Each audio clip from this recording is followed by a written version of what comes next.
সবাই দাঁড়িয়ে আমাকে সালাম দিল। সবার সালামের উত্তর নিয়ে সবাইকে বসতে বললাম। তারপর সবাইকে পড়াতে শুরু করলাম, কিন্তু তাদের পড়াতে পারছি না। শুধু আজকের কথাগুলো মাথায় ঘুরছে। আমাকে কিছু একটা করতে হবে, তা না হলে এদের জন্য মানুষ সুন্দরভাবে জীবনযাপন করতে পারবে না। কোনো রকম ক্লাসটা শেষ করে বেরিয়ে আসলাম। দেখতে দেখতে একটা মাস চলে গেল। তাদের অসভ্যতামি আরো বেড়ে গেছে। না, অনেক ধৈর্য ধরেছি, আর না। ভেবেছি এই পথটা ছেড়ে দিব, কিন্তু না, দেশে আরো কিছু ময়লা আবর্জনা ভরে গেছে। এদের নিপাত না করে আমি ছাড়ব না। যে রাসেলের নাম শুনলে এমপি মন্ত্রী সব ভয় পেয়ে যায়, সেই দেশে আবার পাতি নেতা ভরে গেছে। এগুলো পরিষ্কার করতে হবে। অস্ত্র জমা দিয়েছি, কিন্তু ট্রেনিং এখনো জমা দেই নাই। আমাকে আর ভালো হয়ে থাকতে দিল না। আবার আগের মতো সবকিছু শুরু করতে হবে। রাতে বিছানায় বসে আমার আগের সিনটা চালু করলাম। প্রথমে রাফিকে ফোন দিলাম। রাফি ফোন ধরে বলল, আসসালামু আলাইকুম ভাই, কেমন আছেন? অনেক দিন পরে ফোন দিলেন। আপনার নাম্বারে অনেক ফোন দিছি, কিন্তু ফোন বারবার বন্ধ বলেছে। আমি ভালো আছি। ভেবেছি এই পথটা ছেড়ে দিব, কিন্তু দেখি দেশে আবার ময়লাই ভরে গেছে। এখন বলো, আব্দুল্লাহ কোথায়? ভাই, আব্দুল্লাহ আমার সাথেই আছে। ঠিক আছে, তুই আব্দুল্লাহ এবং সাথে আরো কিছু লোক নিয়ে এই জায়গায় চলে আসবি। ঠিক আছে ভাই। আর এই এলাকায় তো আমাদের নাজিম থাকে, আপনি কোনো চিন্তা করবেন না। আমি সময় মতো লোক নিয়ে চলে যাব। তুই আসলে ওর সাথে কথা বলবো। টাকা পয়সা আছে? ভাই আসলে তাকে আর বলতে না দিয়ে, ঠিক আছে, তোর বিকাশে টাকা চলে যাবে। তোদের যেন কেউ না দেখে, সেইভাবে আসবি। ঠিক আছে ভাই। আমি ফোনটা কেটে দিয়ে শুয়ে পড়লাম। আর কিছু না ভেবে ঘুমিয়ে পড়লাম। পরের দিন কলেজে গিয়ে দেখি আগের মতো জীবন মেয়েদের সাথে খারাপই করছে। মাথা ঠান্ডা করে ক্লাসে চলে গেলাম। কোনো রকম ক্লাস শেষ করে বাহিরে আসার পর প্রেমা আমার সামনে আসলো। তখন প্রেমা বলল, স্যার, আপনার সাথে আমার কিছু কথা আছে। কি কথা বলো? চলুন স্যার, কোনো রেস্টুরেন্টে গিয়ে কফি খেতে খেতে কথাটা বলি। ঠিক আছে, চলো। আমি আর প্রেমা কলেজ থেকে বেরিয়ে আসতেই জীবন আমার সামনে এসে বলল, কিরে, কলেজে শিক্ষকতা করতে এসে ছাত্রীকে নিয়ে কোথায় যাচ্ছিস? আমাদের পথ ছাড় বলছি। যদি না ছাড়ি তাহলে তুই কি করবি? আমার কলার ধরে আমার মাথা গরম হয়ে গেল। তখন প্রেমা বলল, স্যার, ওদের সাথে কথা বলে লাভ নেই, আপনি চলুন। কেন রে, আমরা কি ভালো না? একবার আমাদের সাথে বিছানায় যাস, দেখবি আমরা অনেক ভালো খেলতে পারি। তোরা কি জীবনে মানুষ হবি না? মেয়েদের সাথে এভাবে কথা বলতে তো লজ্জা করছে না? আর আমার লজ্জা থাকলে তো করবি, আমার কোনো লজ্জা নেই। স্যার, আপনি চলুন তো। আমি আর কোনো কথা না বলে একটা রেস্টুরেন্টে চলে গেলাম। রেস্টুরেন্টে ঢুকে একটা টেবিলে গিয়ে বসলাম। তখন আমি বললাম, বলো, কেন নিয়ে আসলে আমাকে? কি কথা বলবে? আগে কফির অর্ডার দেই। প্রেমা একজন ওয়েটারকে ডাক দিল, 2টা কফির অর্ডার দিল। তখন প্রেমা বলল, এখন তো দুপুরের খাবারের টাইম, খাওয়া দাওয়া করে নেবেন। না, এখন খাবার খাবো না। আমি খাবার একটু দেরি করে খাই। স্যার, আপনি জানেন বাংলাদেশে একজন মাফিয়া ছিল, তার ভয়ে সব নেতারা প্রস্তাব করে দিত, কিন্তু ওনাকে কেউ সামনাসামনি দেখে নাই। উনি দেশে সব সময় ভালো কাজ করতেন, কিন্তু গত 1 বছর ধরে ওনার কাজ কেউ দেখে না। উনি কি আছেন নাকি মরে গেছেন তা কেউ বলতে পারবে না। সেজন্য এসব দেশের এই অবস্থা, রাস্তাঘাটে মেয়েরা এবং অন্যান্য মানুষ ঠিকভাবে চলাফেরা করতে পারে না। উনি যদি আবার ফিরে আসতেন তাহলে এইসব গুন্ডারা ভয়ে এসব খারাপই ছেড়ে দিত। আমি প্রেমার কথা শুনে মনে মনে বলতে লাগলাম, সে মানুষটা যে আমি। তুমি আমাকে চিনতে পারো নাই। তুমি তো দূরের কথা, এখনো বাংলাদেশের মানুষ চিনতে পারে নাই। তখন আমি বললাম, যদি বেঁচে থাকে তাহলে অবশ্যই তিনি ফিরে আসবে। আমার মন বলছে উনি এখনো বেঁচে আছে। খুব শীঘ্রই এসব ময়লা আবর্জনা পরিষ্কার করবে। তাই যেন হয় স্যার, আমরা রাস্তাঘাটে ওদের জন্য ঠিকভাবে চলাচল করতে পারি না। এবার বলো, আমাকে কেন ডেকেছো? তারপর প্রেমা যেটা বলল আমি তো অবাক হয়ে গেলাম। এটা কি করে সম্ভব? তাহলে তো আমার কাজ করতে অসুবিধা হবে। না না, এটা আমি পারবো না। স্যার, আমি আপনাকে প্রথম যেদিন ক্লাসে দেখি সেদিন আপনাকে আমার পছন্দ হয়ে যায়। এক কথায় আমি আপনাকে ভালোবেসে ফেলেছি। প্লিজ স্যার, আপনি আমাকে ফিরিয়ে দেবেন না। আপনার পেছনে কলেজের অনেক মেয়ে ঘোরে আপনাকে ভালোবাসি কথাটা বলার জন্য। আমি আপনাকে ছাড়া থাকতে পারবো না। এই, তুমি এটা কি বলছো? তুমি আমার সম্পর্কে জানো? আমি তোমার শিক্ষক। আমার সামর্থ্য নেই তোমাকে ভালোবাসার, কারণ তোমার বাবা একজন বাংলাদেশের টপ বিজনেসম্যান। সবচেয়ে বড় কথা হলো তুমি আমার ছোট, এটা কখনো সম্ভব না। আমি কিচ্ছু বুঝি না, আমি শুধু আপনাকে চাই। আমি আপনাকে অনেক ভালোবেসে ফেলেছি। আমারই ভুল ছিল, তোমার সাথে ফ্রিভাবে কথা বলছি, আর তাতেই তুমি আমাকে ভালোবাসার কথা বলছো। পড়ালেখা শেষ করো, দেখবে আমার থেকে ভালো ছেলে পাবে। আমি অন্য কোনো ছেলে চাই না, আমি শুধু আপনাকে চাই। প্রেমা, তুমি বোঝার চেষ্টা করো। এটা তুমি আবেগে বলছো, কিছুদিন পর আবেগ কেটে যাবে, তখন সবকিছু ভুলে যাবে। তাই বলছি, পড়ালেখায় মন দাও। ঠিক আছে, আমি পড়ালেখায় মন দিব, তবে আমার শর্ত আপনাকে পালন করতে হবে। তা না হলে আমি বারবার ভালোবাসার কথা বলবো। এ আমি কার পাল্লায় পড়লাম রে ভাই? এই মেয়ে তো আমার মান সম্মান শেষ করে দিবে। কি আর করার, দেখি কি শর্ত দেয়। আমি বললাম, আগে বলো কি শর্ত, মানার মতো হলে মানবো। আমার প্রথম শর্ত হলো আপনি মেয়েদের সাথে বেশি কথা বলতে পারবেন না, সবসময় আমার সাথে কথা বলবেন। দ্বিতীয় শর্ত হলো আপনি আমাকে প্রতিদিন বাসায় নিয়ে পড়াতে হবে। তৃতীয় শর্ত হলো আমাকে কয়েকদিন পর পর বাইরে ঘুরতে নিয়ে যেতে হবে। তোমার 2-3 শর্ত আমি মানতে পারবো না। প্রথম শর্ত মানতে রাজি আছি, আমি এমনি মেয়েদের সাথে কথা কম বলি। এটা হবে না, আমার তৃতীয় শর্ত মানতে হবে। তা না হলে প্রতিদিন কলেজের সবার সামনে আপনাকে প্রপোজ করব। ঠিক আছে, আমাকে 2টা দিন ভাবার সুযোগ দাও, আমি তোমাকে 2 দিন পর জানাবো। ঠিক আছে, কিন্তু আপনি মানা করতে পারবেন না। ওকে, এখন বাসায় চলো। ঠিক আছে, চলুন। তারপর দুজনে রেস্টুরেন্ট থেকে বেরিয়ে যে যার বাসায় যেতে লাগলাম। আমি মনে মনে ভাবতে লাগলাম, কি মেরে ভাই, আমাকে শাসনের উপর রাখছে। প্রথমে প্রেমাকে দেখে মনে করছি সাদাসিধে মানুষ, এখন দেখি পুরো রাগী মেয়ে। আল্লাহ জানে আমার কপালে কি আছে। এসব কিছু ভাবতে ভাবতে বাসায় চলে আসলাম। বাইক পার্কিং করে দরজার সামনে দাঁড়িয়ে কলিং বেল চাপ দিলাম। কিছুক্ষণ পর যে দরজা খুলে দিল তাকে দেখে একটু অবাক হলাম। আরে, আপনারা আবার ভাইবেন না প্রেমা, এটা হচ্ছে রাফি, গতকাল রাতে যার সাথে কথা বলছি। রাফি আমাকে দেখে বলল, ভাই কেমন আছেন? আমি ভালো আছি, তুই কেমন আছিস? সাথে আর কেউ আসছে? আসছি, গতকাল রাতে আমার বিকাশ থেকে 50,000 টাকা পাঠিয়ে দিছি, সেটা আপনাদের বলতে মনে নেই? আমরা 5 জন এসেছি, বাকিরা যে যার কাজ নিয়ে আসে। কেউ বাবার অফিসে দেখাশোনা করে, কেউ ব্যবসা ধরেছে, কেউ আবার বড় বড় অফিসে কাজ করে। সেটা তো আপনি ব্যবস্থা করে দিয়েছেন। আমি বাবার অফিসে দেখাশোনা করতাম, হঠাৎ ব্যবসায় লস হয়ে যায়, তাই এতদিন বেকার ঘোরাঘুরি করছি। আর আমার হাতের লোম রুমে আছে। ঠিক আছে, এখন ভিতরে চল। খাওয়া দাওয়া করছিস? না, এখনই করি নাই।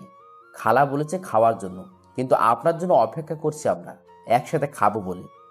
তুই তো জানিস আমি দুপুরের খাবার ঠিক টাইমে খাই না। আমি খালাকে বলে গেছি তোরা আসলে খাবার দিতে। ভাই পরে কথা বলবো, আগে আপনি ফ্রেশ হয়ে নেন, খাবার খেয়ে তারপর কথা হবে। ঠিক আছে, তুই তোদের রুমে যা, আমি ফ্রেশ হয়ে আসছি। এই বলে আমি রুমে চলে আসলাম। ফ্রেশ হয়ে তাদের ডেকে একসাথে খাবার খেতে লাগলাম।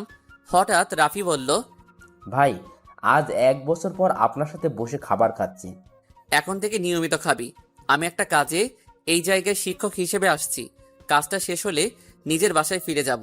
কি কাজ ভাই? সেটা সময় হলে জানতে পারবি। এখন খাবার খা। আর তোর কাছে নাজিমের নাম্বার আছে? আছে ভাই। ওকে ফোন করে বলবি আমার সাথে দেখা করতে, তাকেও লাগবে আমার কাছে। ঠিক আছে ভাই, আমি ওকে ফোন করে দেখা করতে বলবো। তারপর খাবার খেয়ে নিজের রুমে চলে আসলাম। পরের দিন সকালে কলেজে ঢুকে দেখি আজকে জীবনকে দেখা যাচ্ছে না। আমি একটা মুচকি হাসি দিয়ে কলেজের ভিতরে যেতে লাগলাম। হঠাৎ কোথায় থেকে প্রেমা আমার সামনে এসে বলল, স্যার, একটা কথা শুনছেন? কি কথা? গতকাল কারা যেন জীবনকে মেরেছে, এখনো হাসপাতালে আছে। মনে হয় না 2-3 মাসের মধ্যে সুস্থ হবে। এই কথা শুনে কলেজের সব ছাত্রছাত্রী অনেক খুশি হয়েছে। তবে আরেকটা খুশির সংবাদ আছে। আবার কি খুশি সংবাদ? যারা জীবনকে মেরেছে তারা শুনছে মাফিয়ার লোক জীবনের গায়ের ওপর একটা কাগজে লিখে দিয়েছে, মাফিয়া যদি বেঁচে থাকলে অবশ্যই ফিরে আসবে। আপনার কথা সত্যি হয়েছে। তাহলে তো ভালোই। এখন জীবনের ভাই রনি কি করছে? আমি শুনেছি রনি নাকি মাফিয়ার কথা শুনে ভয়ে রুম থেকে বেরিয়ে আসছে না। তাহলে ওই মাফিয়াকে সবাই ভয় পায়?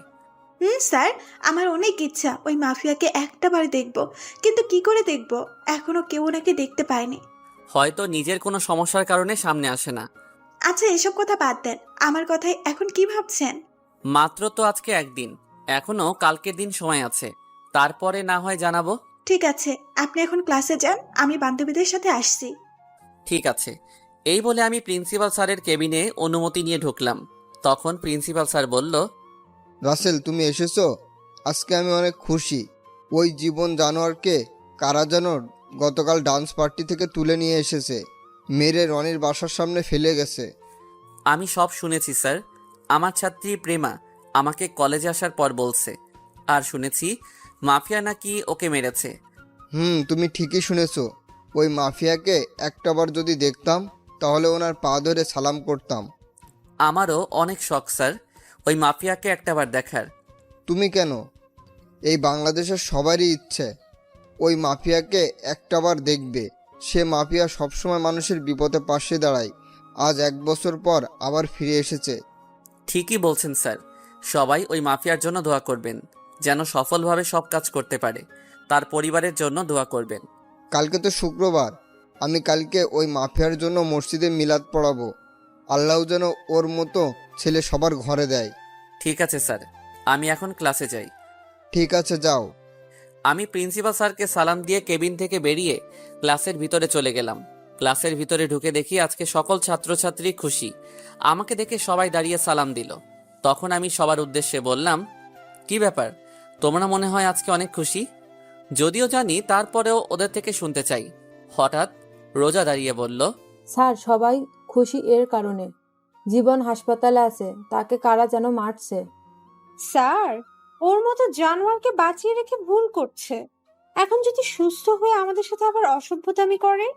স্যার, মিম ঠিকই বলেছে, তারপরেও আমাদের ভিতর ভয় কাজ করছে। সবাই আমাকে নানাভাবে বুঝিয়ে কথা বলছে। তখন আমি তাদের উদ্দেশ্য করে বললাম, আমার কথা শোনো, মাফিয়া একবার মাফ করে দিলে দ্বিতীয়বার মাফ করে না। আমি মানুষের কাছ থেকে শুনেছি সে মাফিয়া ঠান্ডা মাথায় কাজ করে। তোমরা কোনো চিন্তা করো না। মাফিয়া যখন ফিরে এসেছে তাহলে কেউ তোমাদের কিছু করতে পারবে না। আপনার কথা যেন ঠিক হয়। আমিও জীবনকে মারার কথা প্রথমে খুশি হয়েছি, পরে ভাবলাম এ তো এখনো বেঁচে আছে, যদি সুস্থ হয়ে আমাদের সাথে খারাপ কিছু করে। ওটা নিয়ে চিন্তা করো না, আল্লাহ সবসময় তোমাদের পাশে আছে। শুধু ওই মাফিয়ার জন্য আল্লাহর কাছে প্রার্থনা করে বলবে, আল্লাহ ছাড়া কেউ যেন ওই মাফিয়ার ক্ষতি করতে না পারে। ঠিক আছে স্যার। তারপর পড়া শুরু করলাম। আজকে তাদের খুশি দেখে তাড়াতাড়ি ক্লাস শেষ করে বাইরে চলে আসলাম। কলেজ ছুটি হওয়ার পর বাইকের কাছে আসার পর প্রেমা আমার সামনে আসলো। তখন আমাকে বলল, তুমি আমাকে একটু বাসার সামনে নামিয়ে দেবে? আজকে আমি গাড়ি নিয়ে আসি নাই। প্রেমা, তোমার ব্যবহার হঠাৎ চেঞ্জ হয়ে গেল কেন? আমি তোমার স্যার, সেটা কি তুমি জানো না? আমি আর পারবো না আপনাকে আপনি করে বলতে। আমি এখন থেকে তুমি করে বলবো। প্রেমা, তুমি কি চাও আমি এই কলেজ থেকে চলে যাই? না, এটা আমি চাই না। তাহলে আমাকে সম্মান দিয়ে কথা বলবে। কলেজের সব ছাত্রছাত্রী যেভাবে কথা বলে তুমিও আমার সাথে সেভাবে কথা বলবে।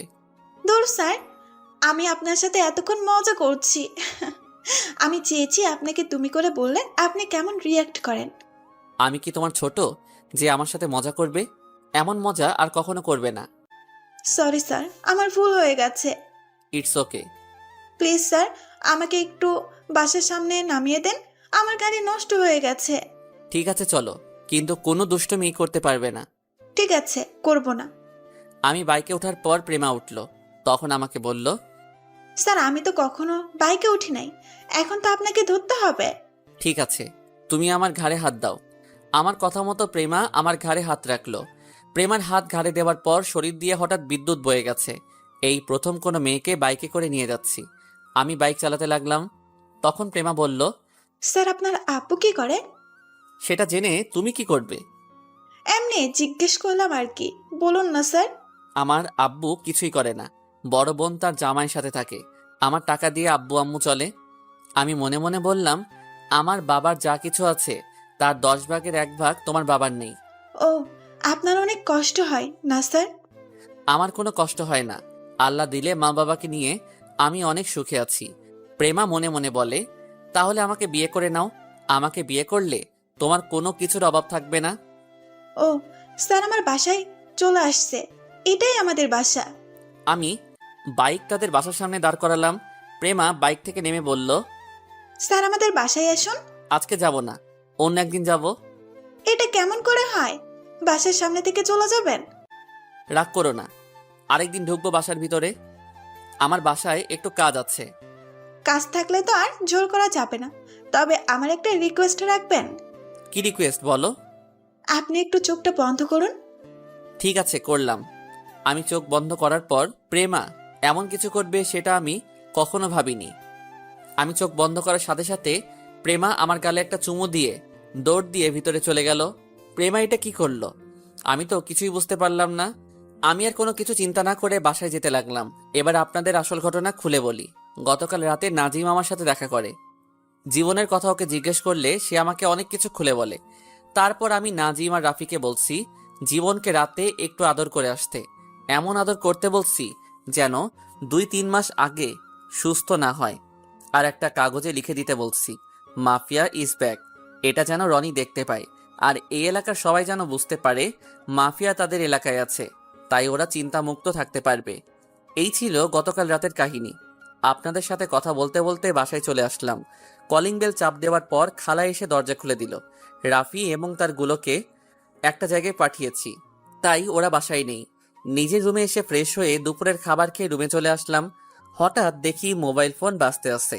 হাতে নিয়ে দেখি আম্মু ফোন দিছে। আসসালামু আলাইকুম আম্মু, কেমন আছো? আলহামদুলিল্লাহ বাবা, ভালো আছি। তুই কেমন আছিস? আমিও ভালো আছি। তোকে যেটা বলার জন্য ফোন দিয়েছি, রাইসা ওর জামাই সহ আজকে বাসায় এসেছে। তুই কি কিছুদিনের ছুটি নিয়ে আসতে পারবি? আপু বাসায় আসছে, আমাকে তো একটু বললো না। আমাদেরকেও বলে আসে না, হঠাৎ করে চলে এসেছে। ও, আমি কালকে 2 দিনে ছুটি নিয়ে আসবো। ঠিক আছে, আমি এখন ফোন রাখি, সকালে সাবধানে চলে আসিস। ঠিক আছে বলে ফোন কেটে দিলাম। তারপর একজনের কাছে ফোন দিয়ে কিছু কথা বলে ফোন কেটে একটা ঘুম দিলাম। রাতে খাবার খেয়ে রুমে এসে প্রিন্সিপাল স্যারকে ফোন দিলাম। কিছুক্ষণ পর ধরলো। আসসালামু আলাইকুম স্যার, কেমন আছেন? আলহামদুলিল্লাহ ভালো আছি রাসেল, তুমি কেমন আছো? আর হঠাৎ ফোন দিলে যে? আমি ভালো আছি স্যার। আসলে স্যার আমার 2 দিনে ছুটি লাগবে। বড় আপু আজ 2 বছর পর বাসায় এসেছে। বড় আপু তার জামাইয়ের সাথে এতদিন কানাডা ছিল। ঠিক আছে, 2 দিনের বেশি যেন না হয়, সামনে কিন্তু পরীক্ষা আসছে। ঠিক আছে স্যার, আমি সময় মতো চলে আসব। এখন তাহলে রাখি। আসসালামু আলাইকুম। ওয়ালাইকুম আসসালাম, আল্লাহ হাফেজ। এই বলে প্রিন্সিপাল স্যার ফোন কেটে দিল। আমি এবার রাফিকে ফোন দিলাম। রাফি ফোন ধরে বলল, জি ভাই বলেন। নাজিম কি তোর সাথে আছে? জি ভাই, নাজিম আমার সাথে কথা বলবেন? সমস্যা নেই, তুই মোবাইল লাউড স্পিকার দে, আমি কি বলি মন দিয়ে শুনবি। বলেন ভাই। শোন, আমি কালকে 2 দিনের জন্য বাসায় যাব। তোরা ভালো করে রনির খোঁজ খবর রাখবি। সে কোথায় যায়, কি করে, আমাকে সব খবর দিবি। ওকে ফলো করলে আসল মানুষটাকে পেয়ে যাব, এটা আমার মনে হয়। ওই মানুষটার সাথে রনির সাথে যোগাযোগ আছে মনে হয়। ভাই, আপনি কোনো চিন্তা করবেন না, আমি এই এলাকার ছেলে। আল্লাহর রহমতে সব রাস্তা ঘাট চিনি। আমরা আসল মানুষটাকে খুঁজে বের করব। ঠিক আছে, তোরা কাজে লেগে পড়। আমি এখন ঘুমাবো, সকাল সকাল রওনা দিতে হবে। এই বলে ফোন কেটে দিলাম। তারপর ঘুমিয়ে পড়লাম। পরের দিন একটা রিক্সা নিয়ে বাস কাউন্টারে চলে আসলাম। একটা টিকিট কেটে বাসে উঠে বসলাম। প্রায় 5 ঘন্টা পর নিজের বাসার সামনে চলে আসলাম। দারোয়ান চাচা আমাকে দেখে সালাম দিল। আমিও ওনাকে সালাম দিলাম। চাচার সাথে কিছুক্ষণ কথা বলে দরজার সামনে এসে কলিং বেল চাপ দিলাম। কিছুক্ষণ পর আম্মু এসে দরজা খুলে দিল। আমাকে দেখে আম্মু বলল, কি রে বাবা, তুই আসছিস? আসতে কোনো সমস্যা হয়নি তো? না আম্মু, আসতে কোনো অসুবিধা হয়নি। এখন বলো আপু, দুলা ভাই এবং আমার বুড়িটা কোথায়? রাইসা ওর মেয়েকে রুমে দুধ খাওয়াচ্ছে, আর ওর জামাই তোর আব্বুর সাথে অফিসে গেছে। ওকে, তাহলে আমি আপুর সাথে দেখা করে আসি। এই বলে আপুর রুমের সামনে এসে বললাম, আপু ভিতরে আসতে পারি? আরে রাসেল, তুই কখন আসলি? আয় ভিতরে আয়। আমি এইমাত্র আসলাম। তুই এমন করলি কেন? কাউকে না জানিয়ে আসলি যে? আসলে আমি সবাইকে সারপ্রাইজ দিতে বলি নাই। এখন বল, কেমন আছিস? আমি ভালো আছি। তুই কেমন আছিস? আমার ভাগ্নি কি ঘুমিয়ে গেছে? আমিও ভালো আছি। আর তিথিকে দুধ খাইয়ে দিয়ে ঘুম পাড়িয়ে দিলাম। ও, তা কতদিন থাকবি এবার? এবার 1 মাসের মতো থাকবো। আচ্ছা, আমাকে একটা কথা বলবি? কি কথা আপু? তুই হঠাৎ অফিস ছেড়ে কলেজে শিক্ষকতা করতে গেলি কেন? আমার অফিস দেখাশোনা করতে ভালো লাগে না, তাই শিক্ষকতার চাকরি নিয়েছি। কলেজে ছাত্রছাত্রী পড়াতে অনেক ভালো লাগে। তুই জানিস না আব্বু একা অফিস চালাতে কষ্ট হয়? আরে আব্বুর কোথায় কষ্ট হচ্ছে? সাথে তো সিফাত আর নয়ন আছে, তারা দুজনে তো সবকিছু দেখে রাখে। ও, তোকে দেখে মনে হচ্ছে তুই এখনো ফ্রেশ হোস নাই। তুই রুমে গিয়ে ফ্রেশ হয়ে নিচে আয়, আমি নিচে আসি। আচ্ছা ঠিক আছে। এ কথা বলে আপু নিচে চলে গেল। আমি আমার রুমে এসে দেখি রুমটা আগের মতোই আছে। ওয়াশরুমে ঢুকে ফ্রেশ হয়ে নিচে চলে আসলাম। নিচে এসে দেখি আব্বু আর দুলাভাই তারা অফিস থেকে চলে এসেছে। দুলাভাই আমাকে দেখে বলল, কেমন আছো শালাবাবু? আমি অনেক ভালো আছি, তুমি কেমন আছো দুলাভাই? আমি ভালো আছি। তা বয়স তো আর কম হলো না, এবার কি বিয়ে শাদী করবি না? এখন না দুলাভাই, আরও 1 বছর পরে করব। তখন বুড়ো বয়সে তোমাকে কেউ মেয়ে দিবে? অবশ্যই দিব। আমি দেখতে কি খারাপ? তুই দেখিসনি তোর বিয়ের সময় সব মেয়ে আমার দিকে তাকিয়েছিল? তুই আমার বিয়ের সময় বাদরের মতো লাফালাফি করছিস, তাই সব মেয়ে তোর দিকে তাকিয়েছিল। কিরে, আপু দুলাভাইকে পেয়ে তোর এই বুড়ো বাপকে ভুলে গেলে? আমার বন্ধুকে কি আমি ভুলতে পারি? আপু দুলাভাইকে অনেক দিন পর দেখছি তো, তাই তোমার কথা ভুলে গেছি। এখন বলো তুমি কেমন আছো? আমি ভালো আছি, তুই কেমন আছিস? ভালো আছি। তা সিফাত আর নয়ন ঠিকভাবে কাজ করে? তারা আছে দেখে তো আমি চিন্তামুক্ত আছি, অফিস থেকে চলে আসতে পেরেছি। হঠাৎ আম্মু সবার সামনে এসে বলল, অনেক কথা হয়েছে, সবাই খাবার খেতে আসো। তারপর সবাই একসাথে খাবার খেতে চলে আসলাম। আমি খাবার খেয়ে নিজের রুমে চলে আসলাম। দেখতে দেখতে 2 দিন পার হয়ে গেল। পরিবারের সবার কাছ থেকে বিদায় নিয়ে চলে আসলাম। পরের দিন কলেজের গেট দিয়ে ঢুকে ভিতরে গিয়ে দেখি কলেজের মাঠে সকল ছাত্রছাত্রী ভিড় করে আছে। আমি একটু ভিড় ঠেলে ভিতরে ঢুকে দেখি প্রেমা একটা মেয়েকে মারতে আসে, কিন্তু কেউ কিছু বলছে না। আমি প্রেমার সামনে গেলাম। প্রেমা আমাকে দেখে ওই মেয়েকে মারা বন্ধ করে দিল। তখন আমি জিজ্ঞেস করলাম, কি হয়েছে প্রেমা? তুমি ওকে এভাবে মারছিলে কেন? কি করেছে ও? আর তোমরা সবাই দাঁড়িয়ে দাঁড়িয়ে কি দেখছো? সবাই ক্লাসে যাও। আমার কথা শুনে সকল ছাত্রছাত্রী ক্লাসে চলে গেল। তখন প্রেমা বলল, ও আমাকে বলে আপনাকে নাকি ভালোবাসে, তাই ওকে উচিত শিক্ষা দিচ্ছি। আমাকে ভালোবাসলে তোমার সমস্যা কি? আমার অনেক সমস্যা, ও আপনাকে ভালোবাসতে পারবে না। আপনি শুধু আমার। কেউ আপনাকে ভালোবাসে কথাটা বললে তার চোখ দুটো তুলে নিব। তাই বলে তুমি ওকে এভাবে মারবে? মেরেছি, বেশ করেছি। আমার ভালোবাসার দিকে চোখ তুলে তাকালে কেন? আমি কি বলছি তোমাকে আমি ভালোবাসি? তাহলে তুমি এমন করলে কেন? আপনি আমাকে বলেন নাই, কিন্তু আমি ছাড়া আপনাকে কারো হতে দেব না আমি। তুমি আসলে একটা পাগল, তোমাকে ডাক্তার দেখাতে হবে। আমাকে ডাক্তার দেখালে কিছু হবে না। ধুর, তোমার সাথে কথা বলে সময় নষ্ট করে লাভ নেই। আচ্ছা, আমি ওর হয়ে তোমার কাছে ক্ষমা চাচ্ছি। তুমি প্লিজ কিছু মনে করো না। মেয়েটা ঠিক আছে বলে ক্লাসে চলে গেল। তখন প্রেমা আমাকে বলল, আপনি ওর কাছে ক্ষমা চাইছেন কেন? আর আপনি এই 2 দিন কলেজে আসলেন না কেন? কোথায় গেছিলেন আপনি? আমি বাড়িতে গেছি, তাই কলেজে আসি নাই। আচ্ছা, তুমি ওদিন এমনটা করলে কেন? আপনি কিসের কথা বলছেন স্যার? আমাকে ওদিন চোখ বন্ধ করতে বলে তুমি আমাকে চুমু দিয়ে দৌড় দিয়ে ভিতরে গেলে কেন? আমার ইচ্ছে হয়েছে, তাই আপনাকে চুমু দিছি। প্লিজ প্রেমা, তুমি এমন পাগলামি করো না। লেখাপড়ায় মন দাও। তোমার আব্বু জানতে পারলে আমাকে কলেজ থেকে বের করে দিবে। আর সেটা কি তুমি চাও? সেটা আমি কখনো চাই না। এখন কোনো কথা না বলে আমার সত্যের উত্তর দাও। ঠিক আছে, আমি রাজি। তবে তোমাকে আমি প্রতি শুক্রবার ঘুরতে নিয়ে যাব, আর বিকালে তোমাকে পড়াবো। ঠিক আছে স্যার, এখন ক্লাসে আসুন। এই বলে প্রেমা চলে গেল। আমি আর কোনো কথা না বলে কলেজের ভিতরে ঢুকে অফিস রুমে চলে গেলাম। এবার আপনাদের একটা কথা বলি। আসলে প্রেমাকে প্রথম দেখায় আমিও ভালোবেসে ফেলেছি, কিন্তু তাকে এখন বলছি না। কারণ আমি যে কাজে কলেজে শিক্ষকতা করতে আসছি সেটা শেষ না করা পর্যন্ত ওকে মনের কথা বলবো না। এ কারণে প্রেমাকে বেশি কিছু বলি না। কিন্তু প্রেমার পাগলামি দিন দিন বেড়ে যাচ্ছে। না জানি ওকে পড়াতে গেলে আমার সাথে কি করে। আর কিছু না ভেবে ক্লাসে চলে গেলাম। সবাই দাঁড়িয়ে সালাম দিল। সালামের উত্তর নিয়ে সবাইকে বসতে বললাম। তারপর পড়া শুরু করলাম। প্রেমা আমার দিকে তাকিয়ে আছে। ওর আমার দিকে তাকালে কেমন যেন ওর মায়ায় পড়ে যায়। তো যাই হোক, ক্লাস শেষ করে অফিস রুমে চলে আসলাম। কলেজ ছুটি হওয়ার পর বাহিরে এসে বাইক নিয়ে আসতেই আবার প্রেমা আমার সামনে আসলো। তখন আমি বললাম, কি ব্যাপার প্রেমা, তুমি আমার সামনে কেন আসলে? আপনি আমাকে বাসায় নামিয়ে দিয়ে আসেন। প্রেমা, এটা কিন্তু শর্তের মধ্যে ছিল না। আমি কিছু জানি না, আপনি আমাকে বাসায় দিয়ে আসেন। তোমার পাগলামি দিন দিন বাড়ছে। তোমাকে প্রথম দেখে তো এমন মনে হয় নাই। আপনি জানেন না, আমার অনেক রাগ। আজ পর্যন্ত কোনো ছেলেকে ভালোবাসি নাই, কিন্তু আপনাকে দেখার পর অনেক ভালো লেগেছে, তাই তো আপনার সাথে পাগলামো করি। তোমার সাথে কথাই পারবো না, এখন নামো। তোমার বাসা চলে এসেছে। দূর, এত তাড়াতাড়ি বাসা চলে এসেছে? বিকেলে ঠিক টাইমে বাসায় চলে আসবেন। ঠিক আছে, কিন্তু তোমার আব্বুর কাছে কি বলছো আমার কথা? কি, আমি যে আপনাকে ভালোবাসি সে কথা নাকি? দূর, আমি বলছি আমি যে তোমাকে পড়াবো, এটা কি তোমার আব্বুকে বলছো? এটা আমি 2 দিন আগেই বলে রাখছি আব্বুকে। আব্বু রাজি হয়েছে। আমি বলছি আপনি 2-3 দিন পর পড়াতে আসবেন। ঠিক আছে, আমি এখন বাসায় যাচ্ছি। সাবধানে যাবেন। আমি আর কোনো কথা না বলে বাসায় চলে আসলাম। প্রেমার সাথে এভাবে কথা না বললে কিছু একটা করে ফেলবে। তার আব্বু যদি জানে আমার জন্য তার মেয়ে এমন করছে, তাহলে আমাকে কলেজ থেকে বের করে দিবে। কলেজ থেকে বের হয়ে গেলে আমি কাজটা করতে পারবো না। এখন রাস্তায় দিয়ে আসলে সবাই আমাকে চিনে। আমি একজন কলেজের শিক্ষক, তাই কেউ আমাকে সন্দেহ করতে পারবে না। আর আমি কি কাজের জন্য এখানে আসা, সেটা গল্পের সাথে থাকলেই জানতে পারবেন। কলিং বেল চাপ দেওয়ার পর খালা এসে দরজা খুলে দিল। আমি ভিতরে ঢুকে নিজের রুমে চলে আসলাম। ফ্রেশ হয়ে খাবার খেয়ে রুমে চলে আসলাম। বিছানায় শুয়ে মোবাইলটা হাতে নিয়ে দেখি রাফি অনেকগুলো ফোন দিছে। তাই আমি রাফিকে ফোন দিলাম। বল, ফোন দিয়েছিস কেন? ভাই, আজকে রনিকে দেখলাম। তার ভাই জীবনকে দেখতে এসেছে হাসপাতালে। রনি হাসপাতালে ঢোকার কিছুক্ষণ পর আরও 2টা গাড়ি আসে হাসপাতালের, কিন্তু ওই 2টা গাড়ি থেকে কোনো লোক বের হয়নি। গাড়ি দুইটা কি এখনো আছে? জি ভাই, এখনও আছে, কিন্তু রনি এখনও হাসপাতাল থেকে বের হয়নি। আমার মনে হয় রনির সাথে কেউ ছদ্মবেশে হাসপাতালের ভিতরে ঢুকছে। তুই আর নাজিম হাসপাতালের ভিতরে ঢুকে দেখ, তবে তোদের যেন চিনতে না পারে।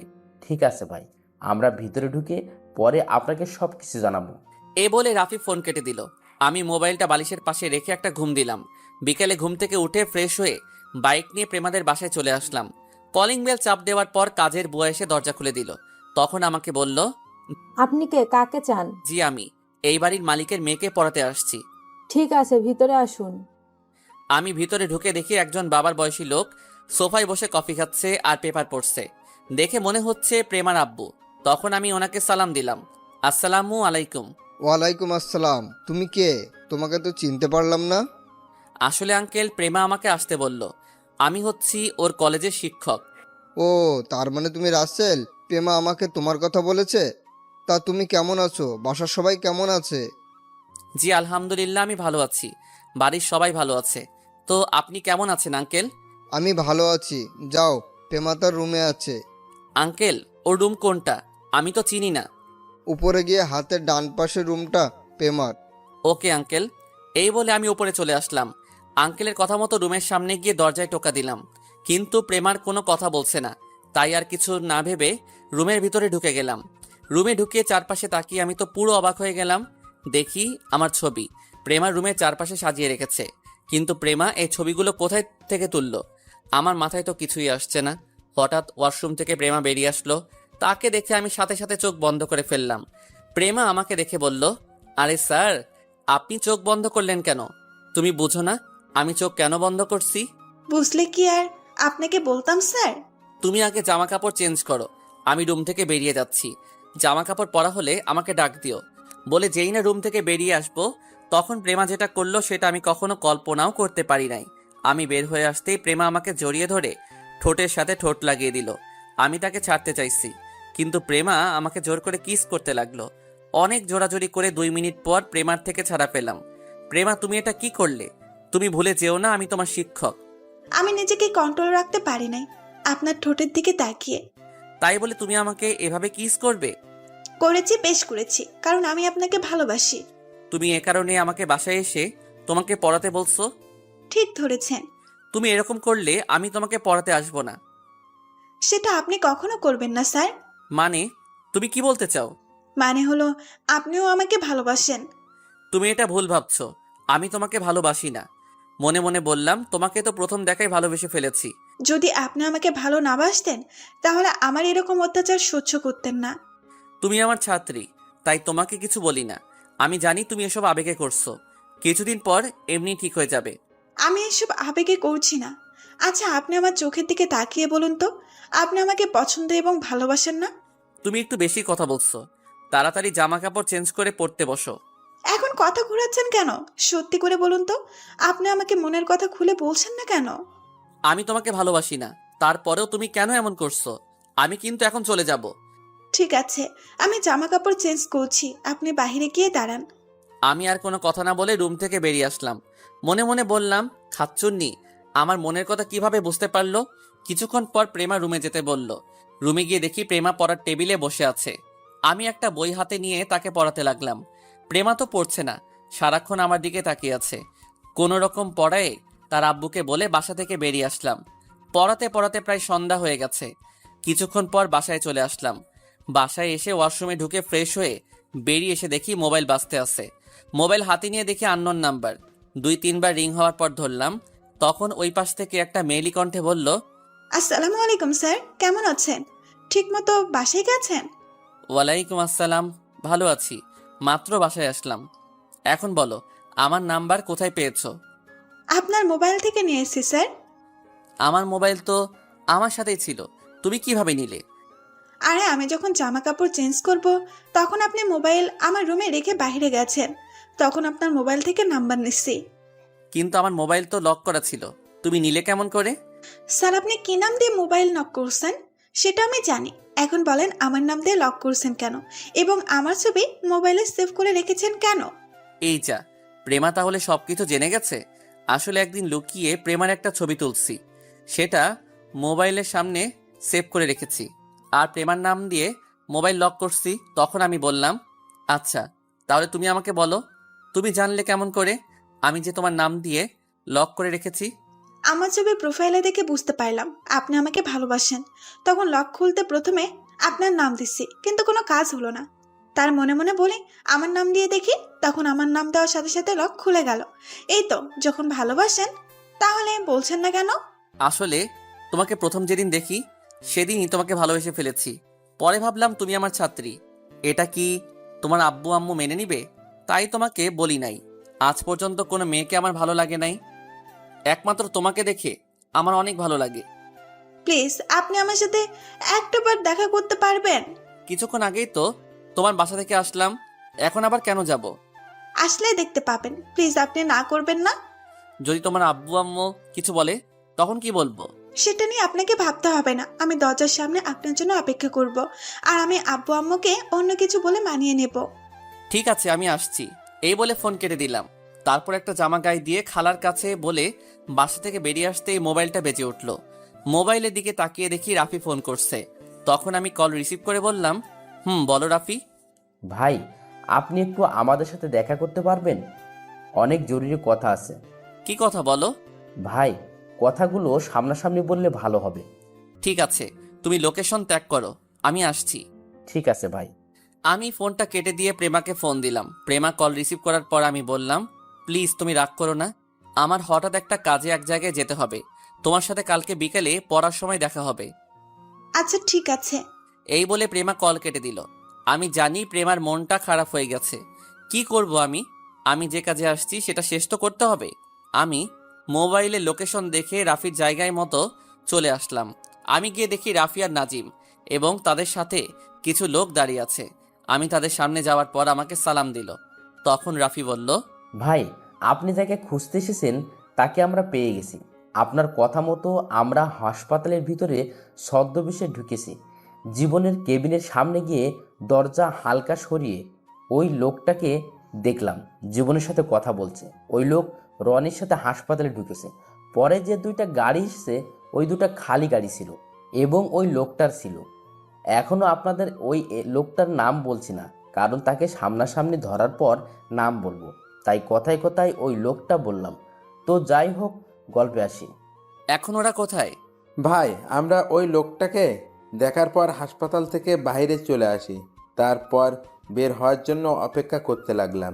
কিছুক্ষণ পর রনি সহ ওই লোকটা বেরিয়ে আসলো। আমরা ওদের পিছু নিই। হঠাৎ তারা কক্সবাজার আসার পর হেলিকপ্টার করে কোথায় যেন চলে যায়। সাথে কি রনি গেছে? না ভাই, রনি ওর লোক নিয়ে বাসায় ফিরে গেছে। আচ্ছা ঠিক আছে, তোমরা একটু সেফে থাকো, যা করার আমি করতেছি।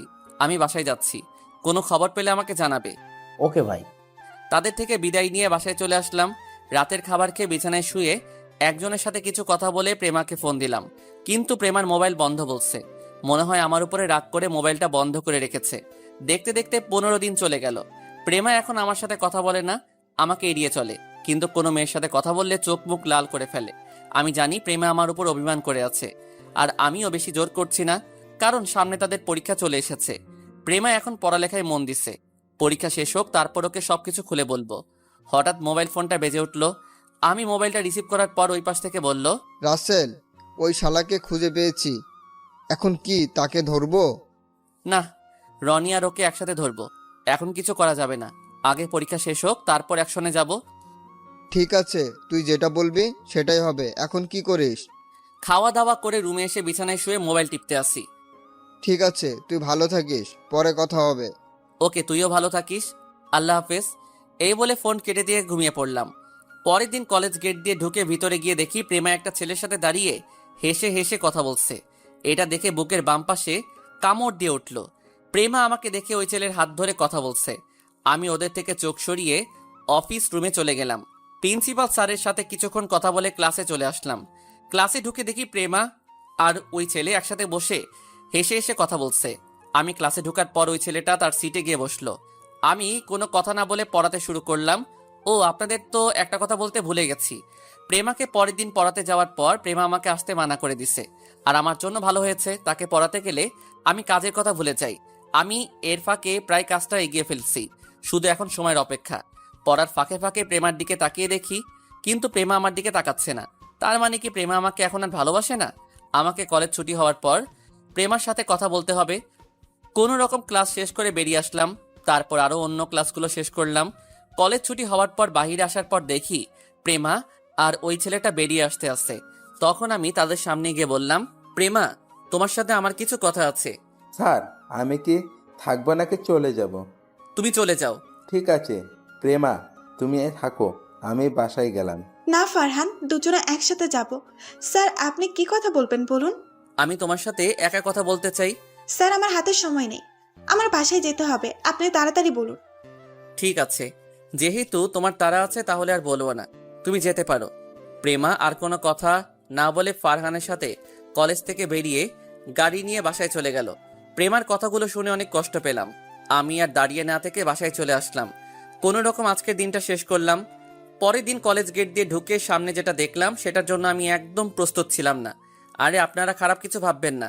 আমি দেখি ফারহান একটা গোলাপ ফুল নিয়ে প্রেমার সামনে হাঁটু গেড়ে বসে প্রপোজ করতে আসে। আমি দূরে দাঁড়িয়ে প্রেমার রিয়াকশন দেখছি। দেখি প্রেমা কি করে। আমি মনে করছি প্রেমা ফুল নিবে না, কিন্তু আমার ধারণা ভুল ছিল। প্রেমা ফারহানের কাছ থেকে ফুলগুলো নিল। তারপর প্রেমা যেটা করলো সেটা দেখে আমি পুরো অবাক হয়ে গেলাম। প্রেমা গোলাপ ফুল হাতে নিয়ে একটা চুমু খেলো, তারপর ফারহানের হাত ধরে ক্লাসের ভিতরে চলে গেল। তার মানে প্রেমা এখন আমাকে ভালোবাসে না। আমি মনে করছি প্রেমা আমার উপর অভিমান করে আমাকে কষ্ট দেওয়ার জন্য এমন করছে, কিন্তু না, প্রেমা এখন আমাকে আর ভালোবাসে না। ঠিক আছে, প্রেমা যখন আমার সাথে সুখী না, তাহলে তাকে আর জোর করব না। আমার কাজটা শেষ হলে এই এলাকা থেকে চলে যাব। আমি আর দাঁড়িয়ে না থেকে অফিস রুমে চলে গেলাম। কিছুক্ষণ পর ক্লাসে চলে আসলাম। মনটা অনেক খারাপ হয়ে গেল। আমাকে দেখে সবাই দাঁড়িয়ে সালাম দিল। তারপর সবাইকে পরীক্ষার জন্য কিছু নোট দিলাম এবং সবাইকে বুঝিয়ে দিলাম পরীক্ষা আরও 2 দিন পরে। প্রেমা আমার দিকে একটাবার তাকালো না। কোনো রকম ক্লাসটা শেষ করে অফিস রুমে চলে আসলাম। দেখতে দেখতে পরীক্ষার আজকে শেষ দিন। প্রেমা আমার সাথে আর কোনো কথা বলে নাই, সব সময় ওই ফারহানের সাথে কথা বলতো। সবার পরীক্ষা শেষ হওয়ার পর বাহিরে এসে দেখি 4-5টা গাড়ি কলেজের ভিতরে ঢুকলো। তারা আর কেউ নয়, রনি মাস্তান এবং ফাহাদ মাস্তান। এবার আপনাদের বলি, আমি যার খোঁজে এখানে এসেছি সে হচ্ছে ফাহাদ মাস্তান। ওকে মারার জন্য এই এলাকায় আসা। কি করেছে ফাহাদ মাস্তান তা কিছুক্ষণ পরে জানতে পারবেন। আমি রনি এবং ফাহাদের সাথে আরও 2টা ছেলেকে দেখে একটা মুচকি হাসি দিলাম। তারা আর কেউ নয়, রাফি এবং নাজিম। রনি আর ফাহাদকে দেখে কলেজের সকল ছাত্রছাত্রী এক জায়গায় দাঁড়িয়ে দেখতে লাগলো। সবার ভিতরে ভয় ঢুকে গেছে। আমি তাদের সামনে যাওয়ার পর রনি বলল, তুই কি মনে করছিস আমি তোকে ধরতে পারবো না? শুনেছি তুই নাকি আমার চাচাতো ভাই ফাহাদকে মারতে এসেছিস। তখন ফাহাদ মাস্তান বলল, তুই আমাকে মারতে আসলি কেন? আমি তোর কি ক্ষতি করেছি? আজ থেকে 6 মাস আগে তুই একটা পরিবারকে সবার সামনে গুলি করে মারছিস, সেটা কি তোর মনে আছে? মনে আছে। ওই রফিকের কাছে চাঁদা চাইতে গেলে আমার গালে থাপ্পড় মারে, তাই ওকে ওর পরিবারকে রাস্তার মাঝখানে গুলি করে হত্যা করি। তোকে আইন কিছু করে নাই। এই ফাহাদের নাম শুনলে এমপি মন্ত্রী ভয়ে কাঁপে, আর তুই বলছিস আইন কিছুই করে নাই। ও তাই নাকি? কিন্তু আজকে তোকে আমার হাত থেকে কে বাঁচাবে? তুই জানিস রফিককে? উনি হচ্ছে আমার বাবার বন্ধু। আমার সাথে অনেক দুষ্টুমি করত। আমি ওনার সাথে বন্ধুর মতো চলাফেরা করছি, আর তুই টাকার জন্য ওনার পরিবার সহ মেরে ফেললি। যখন শুনেছি প্রশাসন তোকে কিছু করে নাই, তখন আমি এই কলেজে ছদ্মবেশে ঢুকি একমাত্র তোকে মারার জন্য। তুই এখনো আমার আসল পরিচয় জানিস না, আমি কে। ওই তাই নাকি? তাহলে বল তুই কে? সেটা কিছুক্ষণ পর জানতে পারবি। আগে তোদের একটু ক্যালমা দেখাই। রাফি এবং নাজিম, তোরা এদিকে আয়। আমার কথা শুনে রাফি এবং নাজিম আমার পাশে এসে দাঁড়ালো। রনি আর ফাহাদ শুধু চেয়ে আছে। তখন আমি আবার তাদের বললাম, তোরা জানিস ওরা কারা? ওরা হচ্ছে আমার লোক। আমি ওদের বলেছি তোদের সাথে অভিনয় করে ঢুকতে এবং তোদের সব খবর আমাকে দেওয়ার জন্য। কি, ওরা তোর লোক? তার মানে এতদিন আমাদের অবৈধ ব্যবসা সব তুই ধ্বংস করছিস। আজকে তোদের কেউ বাঁচাতে পারবে না আমাদের হাত থেকে। ওই, তোরা দাঁড়িয়ে দেখছিস কি? ওদের মেরে ফেল। এই বলে যেই না রনির লোক আমাদের মারতে আসবে, তখন দুইটা হেলিকপ্টারের ওপর থেকে মাঠের মাঝখানে এসে নামলো এবং কলেজের গেট দিয়ে 10-12টা গাড়ি ঢুকলো। রনির লোক সব দাঁড়িয়ে গেল। হেলিকপ্টার থেকে দুইটা ছেলে বেরিয়ে আসলো। তারা আর কেউ নয়, সিফাত আর নয়ন। এরা হচ্ছে আমার বন্ধু এবং আমার ডান হাত বাম হাত। সিফাত আর নয়ন আমাকে একটা কোট পরিয়ে দিল, যে কোটে আমার লড়াই করার সব জিনিস আছে। তখন আমি ওদের বললাম, আমাকে দেখে চিনতে পারিস নাই তাই না? আমি হচ্ছে সেই মাফিয়া যে ছদ্মবেশে দেশের জন্য কাজ করে গেছি, যার নাম শুনলে এমপি মন্ত্রী ভয়ে প্রস্রাব করে দেয়। তার মানে তুই সেই মাফিয়া যাকে বাংলাদেশের সব মাস্তানরা ভয় পায়? ঠিকই ধরেছিস, আমি সেই মাফিয়া। তোদের মতো মাস্তানকে আমি মেরে মেরে রাস্তায় ফেলে রাখতাম। আমি মনে করছি বাংলাদেশে এখন আর কোনো গুন্ডা মাস্তান নেই, তাই বাবার অফিসে 1 বছর ধরে কাজ করতে লাগলাম। হঠাৎ আঙ্কেলের হত্যার কথা শুনে আবার আগের জগতে ফিরে আসলাম। রনি আর ফাহাদ দৌড়ে এসে আমার পা জড়িয়ে ধরে বলতে লাগলো। প্রথমে ফাহাদ বলল, ভাই, আমার ভুল হয়ে গেছে, আমাকে আপনি ক্ষমা করে দিন। আমি আর এমন কাজ কখনো করব না। আমি এখন ভালো হয়ে যাব। ভাই, আমি আপনাকে চিনতে পারি নাই, আমাকেও আপনি ক্ষমা করে দেন। আমরা সবাই এখন থেকে ভালো কাজ করব, কখনো খারাপ কাজ করব না। তোদের মতো মাস্তানকে আমি রাসেল কখনো ক্ষমা করব না। তোরা আমার নাম শোনার পরেও অন্যায়, অত্যাচার, নির্যাতন, খুন খারাপি করছিস। তোদের কারণে মানুষ ঘর থেকে বের হতে পারে না, তাদের মেয়েকে একা ছাড়তে পারে না। কলেজে মেয়েদের ওড়না এবং শরীরের নানান জায়গায় হাত দিয়েছিস, রাস্তায় মেয়েদের ইজ্জত নিয়ে ছিনিমিনি খেলছিস। তোদের কোনো ক্ষমা নেই। এই কথা বলে রনি এবং ফাহাদের বুকে গুলি করা শুরু করলাম। কলেজের প্রিন্সিপাল সহ সকল ছাত্রছাত্রী শুধু তাকিয়ে তাকিয়ে দেখছে। এই, ওদের লাশ দুইটা নদীতে ভাসিয়ে দে। আর বাকিদের বলছি, আমি তোমাদের কিছু করলাম না। আমি জানি তোমরা ওদের কথা মতো কাজ করে গেছো, তাই বলছি ভালো হয়ে যাও, তা না হলে ওদের মতো তোমাদেরকে মেরে নদীতে ভাসিয়ে দিব। রনি আর ফাহাদের লোক আমার পা ধরে ক্ষমা চেয়ে বলল তারা এসব কাজ আর কখনো করবে না। তারপর ওরা কলেজ থেকে বেরিয়ে গেল। এতক্ষণ প্রিন্সিপাল স্যার আমার কাহিনী দাঁড়িয়ে দাঁড়িয়ে দেখছে। আমি প্রিন্সিপাল স্যারের সামনে যাওয়ার পর স্যার আমার পা ধরতে আসলে আমি বলি, স্যার, এটা আপনি কি করছেন? রাসেল, তোমাকে আমি একদিন কি বলেছি মনে আছে? বলছিলাম না, যেদিন মাফিয়াকে সামনাসামনি দেখব সেদিন তার পা ধরে সালাম করব। স্যার, আপনি আমার গুরুজন। আপনাদের কাছে শিক্ষা পেয়ে আজ এত দূরে আসতে পারলাম। আমি এই কাজটা অনার্স প্রথম বর্ষ থেকে শুরু করি। এটা আমরা কয়েকটা বন্ধু মিলে ভিতরে ভিতরে শুরু করি। তোমার এই মাফিয়া হওয়ার পিছনে কারণটা যদি একটু বলতে। ঠিক আছে স্যার, তাহলে সবাই শুনুন। আমার বেস্ট ফ্রেন্ড সিফাত আর নয়ন, আমরা তিনজনই একটা প্ল্যান করি। দেশে গুন্ডা মাস্তান ভরে গেছে, তাদের উচিত শিক্ষা দিতে হবে। তাই আমরা তিনজনই আরও কিছু ছেলে মিলে রাতের আধারে এসব গুন্ডা মাস্তানকে মেরে ফেলি। এভাবে আস্তে আস্তে আমাদের অনেক ছেলে হয়ে যায়। সবগুলো বিশ্বাসী ছেলে ছিল। তারপর আমাদের গ্রুপের একটা নাম দেওয়া হয় মাফিয়া কিং। আর সবার বস আমাকে বানানো হয়, কারণ তাদের সবার থেকে মেধা শক্তি ছিল অনেক ভালো। আমরা এসব কাজ করতে পুরো বাংলাদেশে আমার নাম ছড়িয়ে পড়ে। পুরো বাংলাদেশের 64টি জেলায় আমার লোক আছে। এসব কাজ করতে করতে যখন দেখলাম বাংলাদেশ থেকে সব সন্ত্রাসী মাস্তান ধ্বংস করে ফেলছি, তখন বাবার সাথে অফিসের কাজে লেগে পড়ি। এত বছর কাজ করার পরেও আমাদের কেউ ধরতে পারে নাই, কিন্তু আমরা সবাই দিন হলে সবার সামনে দিয়ে চলাচল করতাম। আপনি জানেন বাংলাদেশের 1 নাম্বার বিজনেসম্যান কে? তিনি হচ্ছেন রহমান শিকদার, আর আমি হচ্ছি তার একমাত্র ছেলে রাসেল শিকদার। কয়েক মাস আগে আঙ্কেলের হত্যার কথা শুনে আপনার কলেজে শিক্ষক হিসেবে জয়েন করি। শিক্ষকতা হিসেবে ঢোকার কারণ, তাহলে কেউ আমাকে ধরতে পারবে না। আজকে সবার সামনে আসার কারণ হচ্ছে বাংলাদেশের সব মানুষ আমাকে একটাবার দেখার জন্য সবাই যেন আমাকে চিনতে পারে। এতক্ষণে সব সাংবাদিক, পুলিশ, র্যাব, বিজিবি, সেনাবাহিনী সবাই চলে এসেছে। আর সবচেয়ে বড় কথা হলো মন্ত্রী এবং এমপি কলেজে চলে এসেছে আমাকে একটাবার দেখার জন্য।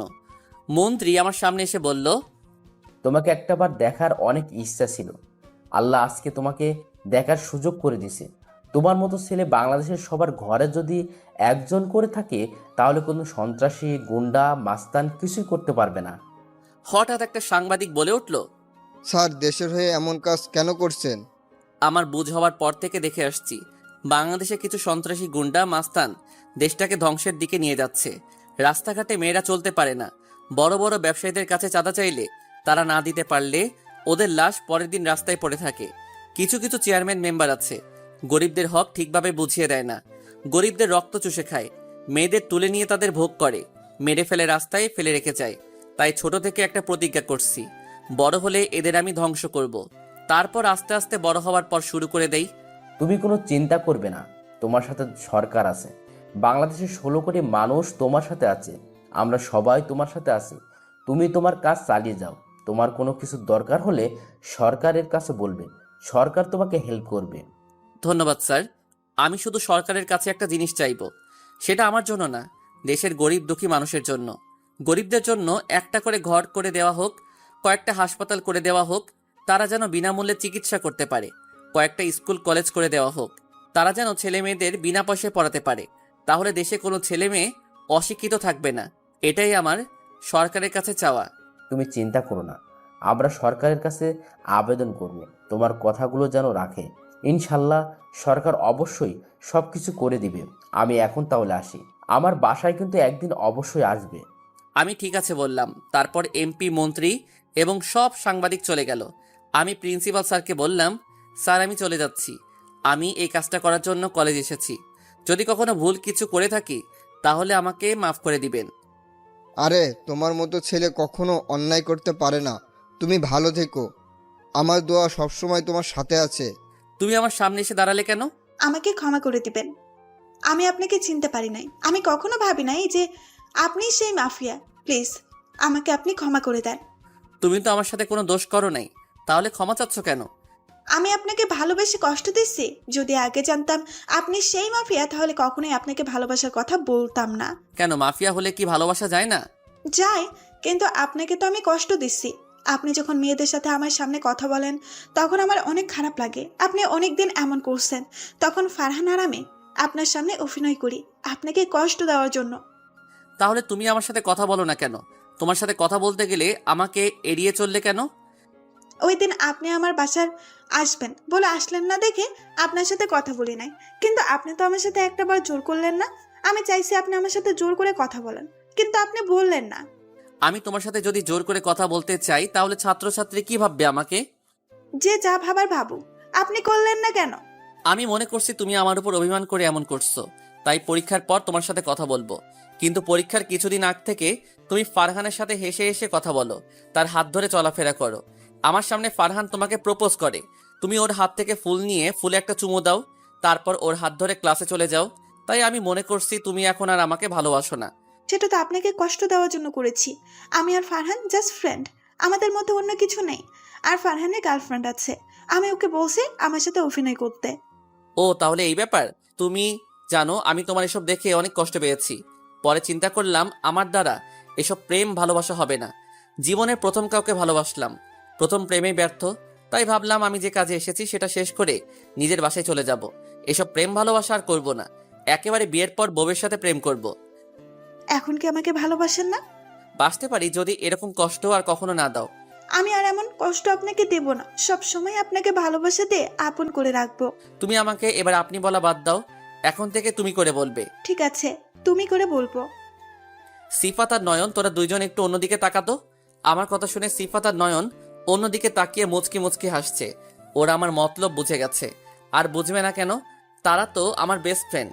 সিফাত আর নয়ন অন্যদিকে তাকানোর পর আমি প্রেমার ঠোঁটের সাথে ঠোঁট লাগিয়ে দিলাম, কারণ প্রেমার ঠোঁট দুটো আমাকে তার দিকে টানছে। তাই আর নিজেকে কন্ট্রোল করতে পারলাম না। প্রেমা আমাকে জড়িয়ে ধরে পাগলের মতো কিস করতে লাগলো। প্রায় 5 মিনিট পর ছেড়ে দিলাম। প্রেমা আমার বুকের ভিতরে মাথা লুকিয়ে ফেললো। এই পাগলি, তোমার আবার কি হয়েছে? তুমি ওদের সামনে এটা কি করলে? তোমার দিকে লজ্জা শরম কিছুই নেই। তুমি যখন আমাকে করতে তখন আমি কিছু করেছি, আর ওরা আমার বেস্ট ফ্রেন্ড, তাই কিছু হবে না।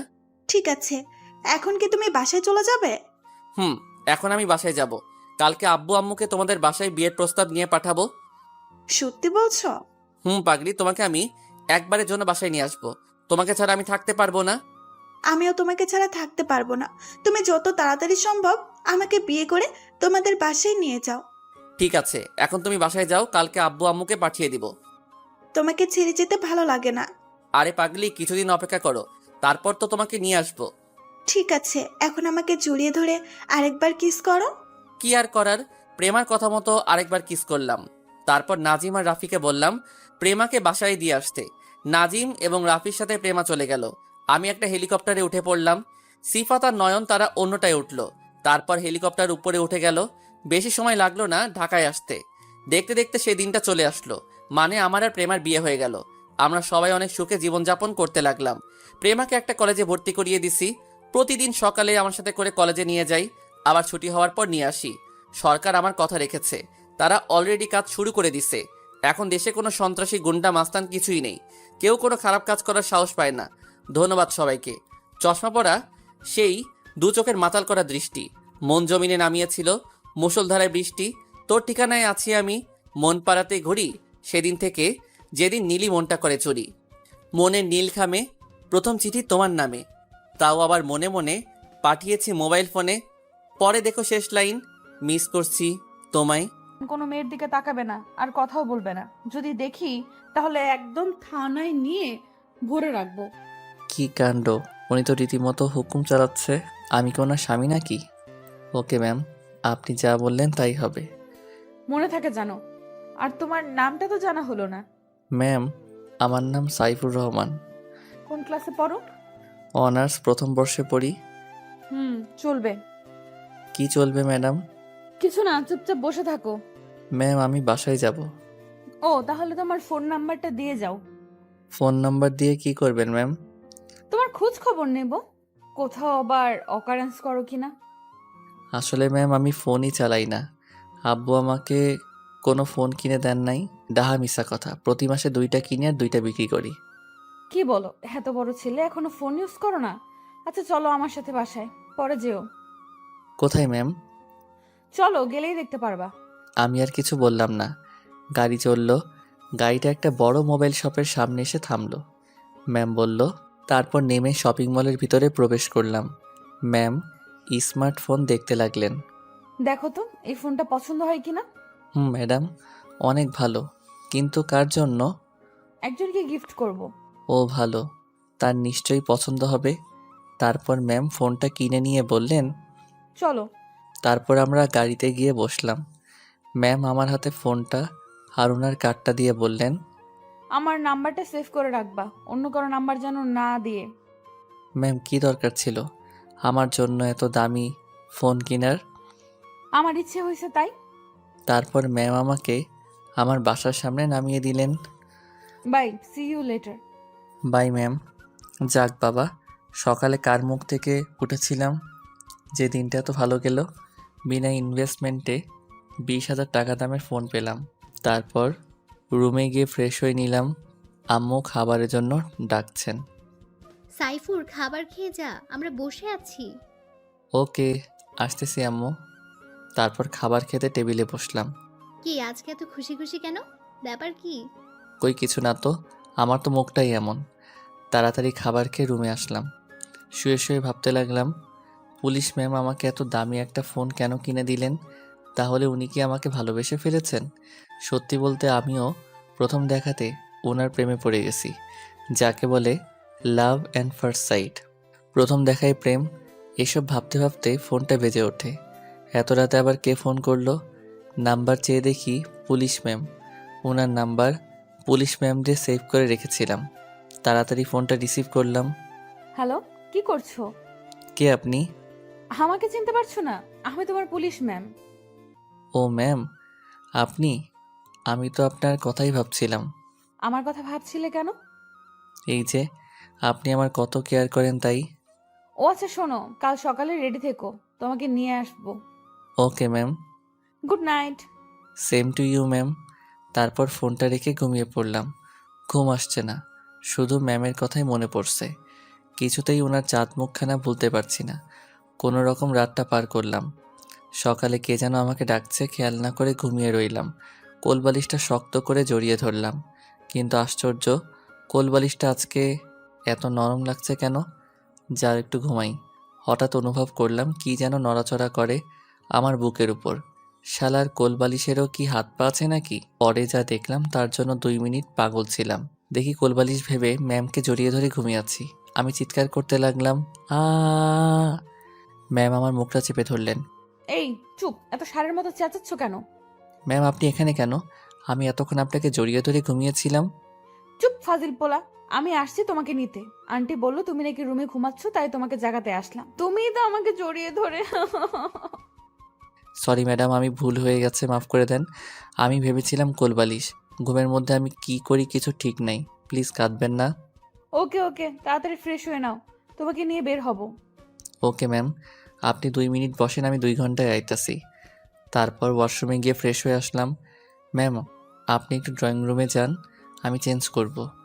আমি কোথাও যাব না, এখানেই চেঞ্জ করো। আমি চোখ বন্ধ করলাম। তারপর আমি তাড়াতাড়ি একটা সাদা শার্ট, প্যান্ট, ব্লেজার, শুজ পরে রেডি হলাম।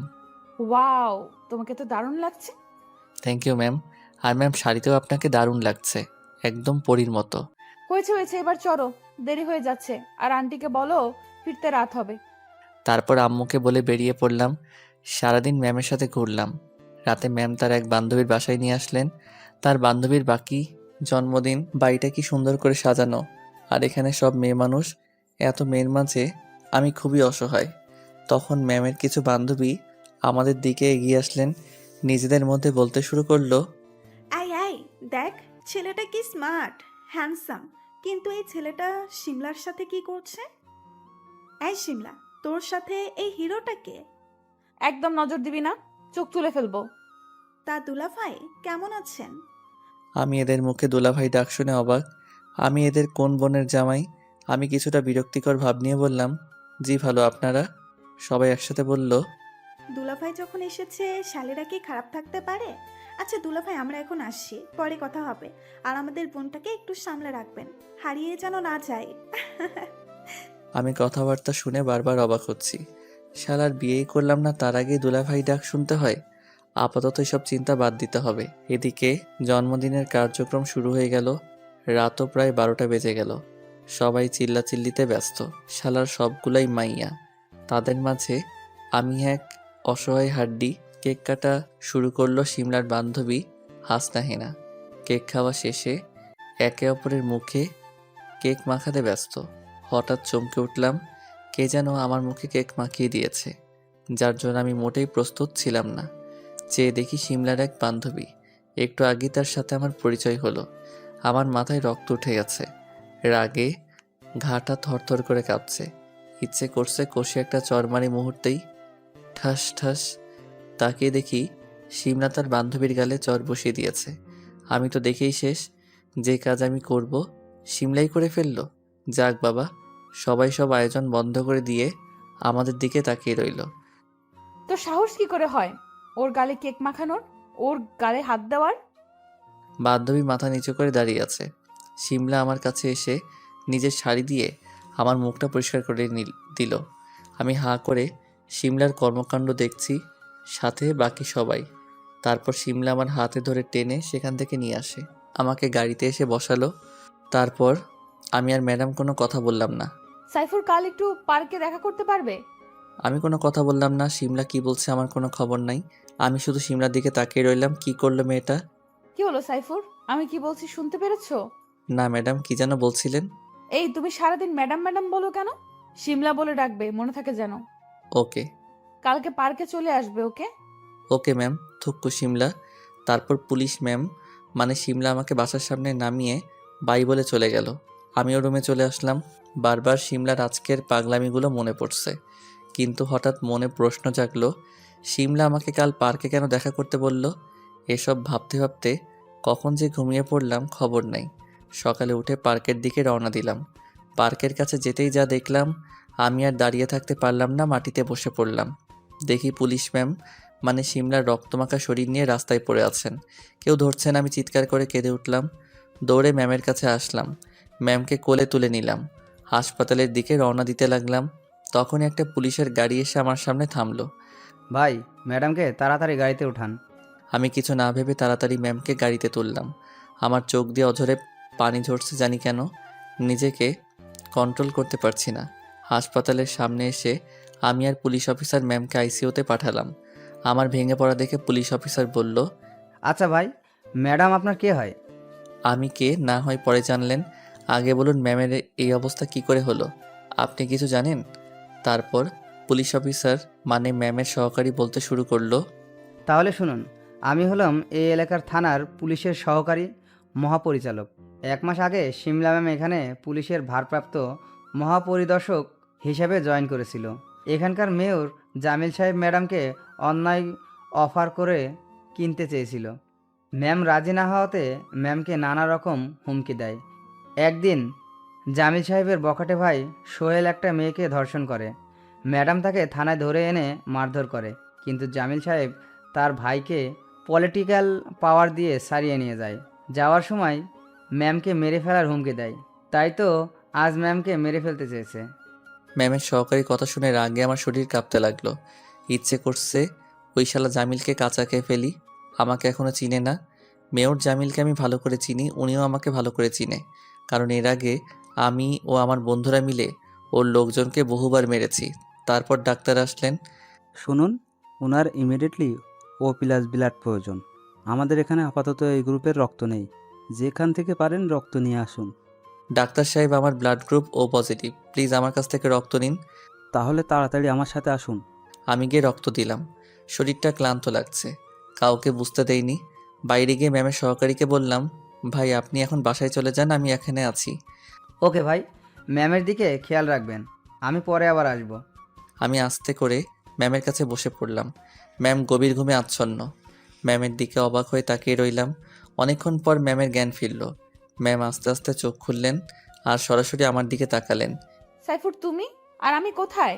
শিমলা, তুমি এখন হাসপাতালে। তুমি রাস্তায় রক্তাক্ত হয়ে পড়েছিলে, আমি তোমাকে হাসপাতালে নিয়ে আসলাম। তুমি কোনো চিন্তা করো না, আমি ওদের কাউকে ছাড়বো না, কুকুরের মতো মারবো। ম্যাম কান্না করতে শুরু করলেন। শিমলা প্লিজ কেঁদো না, আমি আছি তো তোমার সাথে। সাইফুর, তুমি আমাকে কখনো একা ছেড়ে যাবে না তো? আমি কোথাও যাব না। সাইফুর, আমি তোমাকে পার্কে দেখা করতে বলেছিলাম, জানো? কেন বলো তো? কারণ আমি তোমাকে সময়ের ব্যবধানে খুব ভালোবেসে ফেলেছি। তোমাকে ছাড়া আমি কিছুই চিন্তা করতে পারি না। Please accept me. আসলে আমিও পুলিশ ম্যাম মানে শিমলাকে খুব ভালোবেসে ফেলেছি। ওর মায়াবী চেহারার প্রেমে পড়ে গেছি। শিমলা, তুমি কি বলছো? আমি একটা বেকার ছেলে, কোনো ইনকাম নেই আমার। আমি তোমাকে কিভাবে চালাবো? আমি তো নিজেই চলতে পারি না।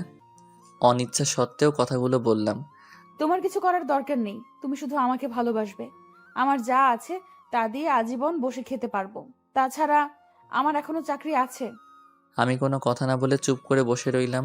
কিছু না বলতেই শিমলা আমার শার্ট ধরে টান দিয়ে নিজের গায়ের উপর ফেললো। এবার বলল, বলো আমাকে ভালোবাসো। আমি মাথা নাড়িয়ে হ্যাঁ সূচক উত্তর দিলাম। ম্যাম খুশি হয়ে আমাকে জড়িয়ে ধরলেন। আমিও পরে ম্যামকে জড়িয়ে ধরলাম। আমি শিমলার জন্য রিলিজ লেটার নিয়ে আসলাম। এতদিন হাসপাতালে থেকে মেয়েটা কেমন শুকিয়ে গেছে। আমি ওর মায়ায় জড়িয়ে পড়লাম। আমি ম্যামকে নিয়ে হাসপাতালে থেকে বের হতেই ম্যামের সহকারী শাকিল ভাই হাজির হলেন। ম্যাম আমার কাঁধে হাত দিয়ে রুম থেকে বের হচ্ছেন। আমাদের এভাবে দেখে শাকিল ভাই তো অবাক।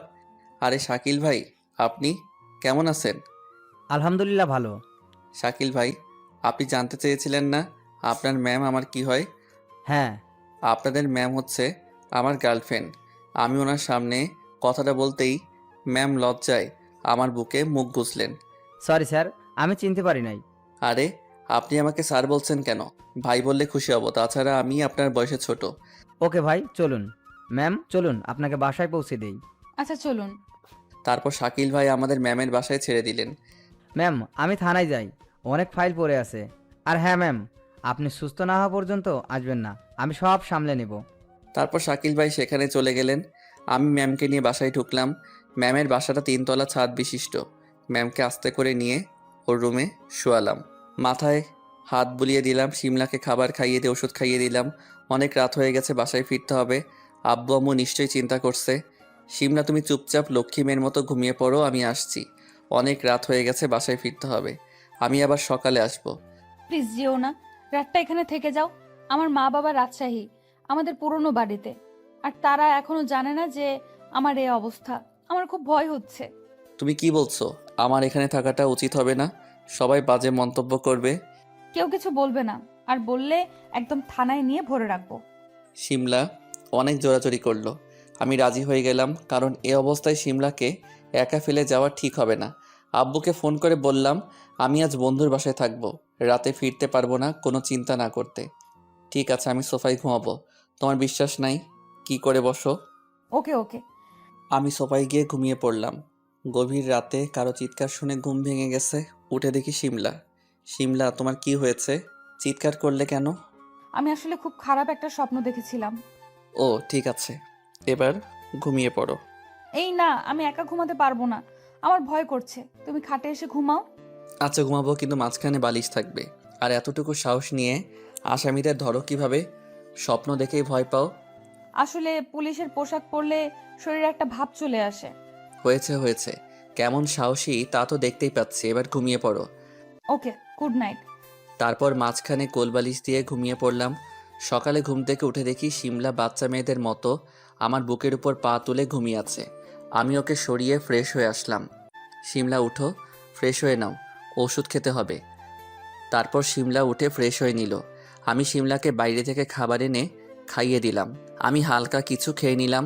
এভাবে প্রায় 15 দিন লাগলো শিমলার সুস্থ হতে। সাইফুর, আমি আজকে একটু থানায় যাব। আমি কতদিন যাইনি, কত কেস পড়ে আছে কে জানে। ওকে চলো, তোমাকে পৌঁছে দিই। ওকে চলো। তারপর শিমলাকে ওর গাড়িতে করে থানায় নিয়ে আসলাম। আমাকে আর শিমলাকে হাত ধরে আসতে দেখে থানার সবাই অবাক, কারণ কিছুদিন আগে তারাই আমাকে ধরে এনেছিল। অবাক হওয়াটা স্বাভাবিক। সবাই দাঁড়িয়ে শিমলাকে সালাম দিল। কেমন আছেন ম্যাডাম? জি আলহামদুলিল্লাহ। তারপর শিমলা আমাকে নিয়ে ওর কেবিনে ঢুকলো। সাইফুর, বলো কি খাবে? স্পেশাল কিছু খাবো। বলো স্পেশাল কি খাবে? আজ তুমি যা খেতে চাইবে তাই খাওয়াবো, কারণ এখন তুমি আমার অতিথি। তোমার মিষ্টি ঠোঁট দুটো খাবে। এটা বাসা না, থানা। এখানে এসব চলবে না। বাসায় যেয়ে নেই, তারপর দেখা যাবে। না আমি এখন খাবো, আমার সহ্য হচ্ছে না। এই বলে আমি শিমলার দিকে এগিয়ে আসতে লাগলাম। শিমলা পিছনে যেতে লাগলো। এই কাছে আসবে না, আমার লজ্জা করে। আমি ওকে আর কিছু বলতে না দিয়েই 4 ঠোঁট এক করে দিলাম। আহ কি মিষ্টি তোমার দুটো। কিন্তু দরজার দিকে তাকিয়ে দেখি শাকিল ভাই মুচকি হাসছে, কারণ দরজাটা খোলা ছিল। ম্যামের চোখ পড়তেই শাকিল ভাই চলে গেল। এইভাবে 5 মিনিট থাকার পর ছেড়ে দিলাম। জানেমান, তোমার ঠোঁট জোড়া এত মিষ্টি কেন? তোমার ঠোঁট দুটো দেখলে আমি লোভ সামলাতে পারি না, শুধু কিস করতে ইচ্ছে করে। যা লুচু ছেলে, একটুও শরম নাই। সবাই দেখে ফেলছে আমাদের। দেখলে তো ভালো হইছে, তাদের একটু সিনেমা দেখার শখ হইছে। হ্যাঁ শয়তান, যাও, এখন অনেক ফাইল পড়ে আছে। আচ্ছা যাচ্ছি, ফোন করবে কিন্তু। ওকে যাও। তারপর আমি থানা থেকে বের হতে লাগলাম। বের হতে বড় ধরনের শক খেলাম। মেয়র জামিল ও তার ভাইয়েরা থানার দিকে যাচ্ছে। আমি বুঝতে পারলাম কুছ তো গড়বড় হ্যায়। ওরা আবার শিমলার কোনো ক্ষতি করবে না তো? শালাকে তো বিশ্বাস নেই। শালা, তোদের আজকে পেয়েছি। আমার শিমলার গায়ে হাত তুলেছিস, তোদের একটাকেও বাড়ি ফিরতে দিব না। দেখি তোগো কোন বাপে আয়া বাসায়। তাড়াতাড়ি ক্লাবের ছেলেদের ফোন করলাম, সবাই আমার ফ্রেন্ড। কিছুক্ষণের মধ্যে ওরা চলে আসলো। রাফি, তোরা এখানে দাঁড়া, আমি ভিতর থেকে আসতেছি। থানার ভিতরে ঢুকলাম। এই, কোথায় যাচ্ছিস? মেয়রের বদমাশ ভাই আমার কলার ধরে বলল, মাথায় রক্ত উঠে গেছে। রাগের মাথায় মেয়রের ভাইয়ের টান বরাবর আঘাত করলাম। টান ফেটে রক্ত পড়ছে। থানার ভিতরে চিৎকার শুনে আমার বন্ধুরা চলে আসলো। তারপর মেয়রের লোকদের ধরে বাইরে নিয়ে গেল, কারণ আমরা বন্ধুরা ছিলাম 100 জনের মতো, আর ওরা মাত্র 10 জন। শিমলার কেবিনের দিকে নজর গেল। দেখলাম শিমলার কেবিন বন্ধ, আর ভেতরে শিমলার চিৎকার শোনা যাচ্ছে। আমি লাথি মেরে কেবিনের দরজা ভেঙে ফেললাম। দেখি মেয়র জামিল বলছে, শালি, তোকে একবার মেরে ফেলতে চেয়েছি, কিন্তু তোর ভাগ্য ভালো বেঁচে গেছিস। কিন্তু আজ তোর এমন অবস্থা করব, কোথাও মুখ দেখাতে পারবি না। তারপর শিমলাকে জড়িয়ে ধরে শিমলার চিৎকার করছে। আমি ম্যামের লাঠি নিয়ে ঠাস করে মেয়র জামিলের মাথায় আঘাত করলাম। শালা মাটিতে লুটিয়ে পড়ল। আর একটা মারতেই শাকিল ভাই আমার লাঠি ধরে ফেলল। সাইফুল ভাই এভাবে মারলে তো মরেই যাবে। শালা আগে সুস্থ হোক, তারপর পাছায় গরম ডিম দিব। মেয়র হয়েছে বলে যা ইচ্ছা তাই করবে নাকি? তারপর শিমলা দৌড়ে এসে আমাকে জড়িয়ে ধরলো, কান্না শুরু করলো। শাকিল ভাই, আপনারা থানায় থাকতে এ অসভ্যটা থানায় এসে অসভ্যতামি করার সাহস পায় কি করে? আসলে ভাই, আমি একটা আসামি ধরতে গিয়েছিলাম, এসেই দেখি এই অবস্থা। আর বাকিরা চাকরি হারানোর ভয়ে কিছুই বলে না। তারপর পুলিশ অফিসারদের কিছুক্ষণ জ্ঞান দিলাম। ওরা মেয়র জামিলকে টেনে হাসপাতালে নিয়ে গেল। আমিও শিমলাকে নিয়ে বেরিয়ে পড়লাম। শিমলা এখনও আমাকে জড়িয়ে ধরে কাঁদছে। আমি গাড়ি ড্রাইভ করে শিমলার বাসার সামনে চলে আসলাম। ওর কান্না যেন কিছুতেই থামছে না। আমি ওকে নিয়ে রুমে গেলাম। তুমি কেন ওদেরকে মারতে গেলে? তোমার কোনো ক্ষতি করে? ও বদমাসটা আমার কিছুই করতে পারবে না। ও তোমার সাথে অসভ্যতামি করার চেষ্টা করছে। তোমার যদি কোনো কিছু হয়ে যেত, আমি কি নিয়ে বাঁচবো বলতে পারো? এত ভালোবাসো আমায়? হুম, নিজের জীবনের থেকেও বেশি। শিমলা একটা দুষ্টু হাসি দিয়ে আমাকে জড়িয়ে ধরলো। ওর গোলাপি ঠোঁট আমার ঠোঁটের সাথে লাগিয়ে দিলাম। এভাবে 5 মিনিট থাকার পর শিমলা বলে উঠল, বিয়ে করবে আমায়? হুম। সত্যি? হুম, 3 সত্যি। সাইফুর, তুমি আজ আমার কাছে যা চাও আমি তাই দিব। সত্যি দিবা? হুম। আমি শুধু তোমার গোলাপি ঠোঁটের কোমল পরশ পেতে চাই। এই বলে আমি শিমলার খুব কাছে চলে আসলাম। দুজনেরই নিঃশ্বাস ভারী হয়ে আসছে। শিমলা বিছানায় পড়ে গেল। বাকি ইতিহাসটা আমাদের মধ্যেই থাক। শিমলা, আজকে তোমাকে মা বাবার কাছে নিয়ে যাব, কিন্তু শোনো, আমি আগে বাসায় যাব, তার কিছুক্ষণ পর তুমি বাসায় আসবে। শিমলাকে সব বুঝিয়ে দিলাম। আমি বাসায় চলে আসলাম, রুমে গিয়ে ফ্রেশ হয়ে নিলাম। সারাদিন অনেক ধকল গেছে, বিছানায় শুতেই ঘুমের রাজ্যে হারিয়ে গেলাম। কিছুক্ষণ পর শিমলা আমাদের বাসায় আসলো। কলিং বেল চাপ দিতে আম্মু এসে দরজা খুলে দিল। আম্মু শিমলাকে আগে থেকে চিনে, কারণ শিমলা এর আগে একবার আমাদের বাড়িতে এসেছে। পাঠক পাঠিকাদের নিশ্চয়ই মনে আছে। কি ব্যাপার মা, তুমি হঠাৎ? আন্টি, আপনার ছেলে কোথায়? আমি ওকে অ্যারেস্ট করতে এসেছি। কেন মা, আমার সাইফুর কি করেছে? অনেক বড় অপরাধ করেছে আপনার ছেলে। একটা নিরীহ মেয়ের মন চুরি করেছে। মেয়েটা ওর জন্য রাতে ঘুমাতে পারে না। শিমলা এক নিঃশ্বাসে বলে ফেলল। শিমলার কথা শুনে আম্মু আর হাসি থামাতে পারছে না। মা, আমার ছেলে কোন মেয়ের মন চুরি করেছে শুনি? আমি তার চাঁদ মুখখানা দেখতে চাই। কার আবার? আমার। কথাটা বলে শিমলা জিহ্বায় কামড় দিল। আয় হায়, কি বলে ফেললাম! শিমলা লজ্জায় মাথা তুলতে পারছে না। আম্মু বিষয়টা বুঝতে পেরে মুচকি হাসি দিল। ও মা, তাই নাকি? আমার সাইফুর তোমার মন চুরি করেছে? আমার অপদার্থ ছেলেটা এতদিন একটা কাজের কাজ করলো।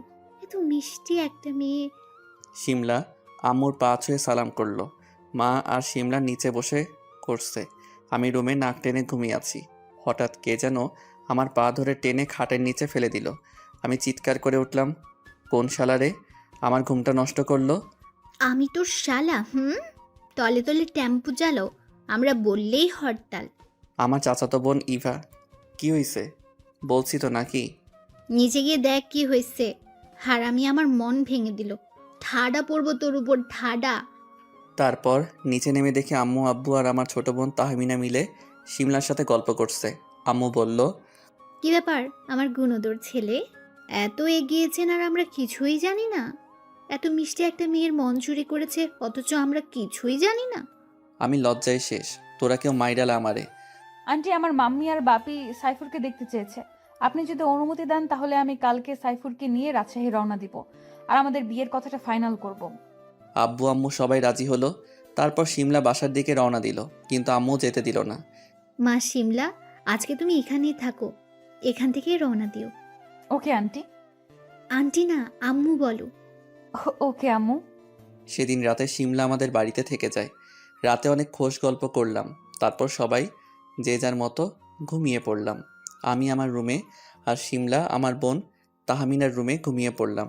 সকালে ভোরে শিমলা আমাকে জাগিয়ে আব্বু আম্মুকে সালাম করে সবার থেকে বিদায় নিয়ে আমি আর শিমলা রাজশাহীর উদ্দেশ্যে রওনা দিলাম। আমি রাজশাহীর কিছুই চিনি না। জীবনে প্রথম যাব, কী কাণ্ড! আমি আর শিমলা ট্রেনে উঠলাম। স্টেশনে যে কত মানুষ, আমাকে তার কোনো হিসাব নেই, কারণ আমি পুলিশিনীর বয়ফ্রেন্ড। পাঠক ভাইয়েরাও পারলে পুলিশিনী বিয়ে কইরো, তাহলে রাস্তায় রাস্তায় সালাম পাবা। ট্রেনে উঠে শিমলাকে জানলার পাশের সিটটা দিলাম। শিমলা আমার কাঁধে মাথা থেকে ঘুমিয়ে পড়ল। ট্রেন চলছে, আমি বাইরের প্রকৃতি দেখছি। কিছুক্ষণ পর শিমলাকে উঠিয়ে হালকা কিছু খাইয়ে দিলাম, সাথে আমিও খেয়ে নিলাম। ট্রেন আমাদের গন্তব্য স্টেশনে থামলো। আমি শিমলাকে বললাম, শিমলা, ট্রেন তো থেমে গেছে, আমরা কি এখন নামবো? ও হ্যাঁ, নামো। তারপর আমরা শিমলাদের বাসার দিকে রওনা দিলাম। বাড়িটা অনেক পুরনো, কিন্তু সৌন্দর্যের কোনো কমতি নেই। 3 তলা বাড়ি। আমরা বাসার ভিতরে ঢুকতে অনেকগুলো মেকআপ সুন্দরী আমাদের ঘিরে ধরলো। শিমলা, এটা আমাদের দুলাভাই। আহ, কি কিউট! কোথায় পেলি এই হিরোকে?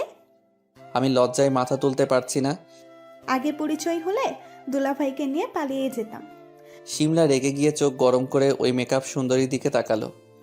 এই, তোরা দেখেছিস ওদের কি ভালোবাসা?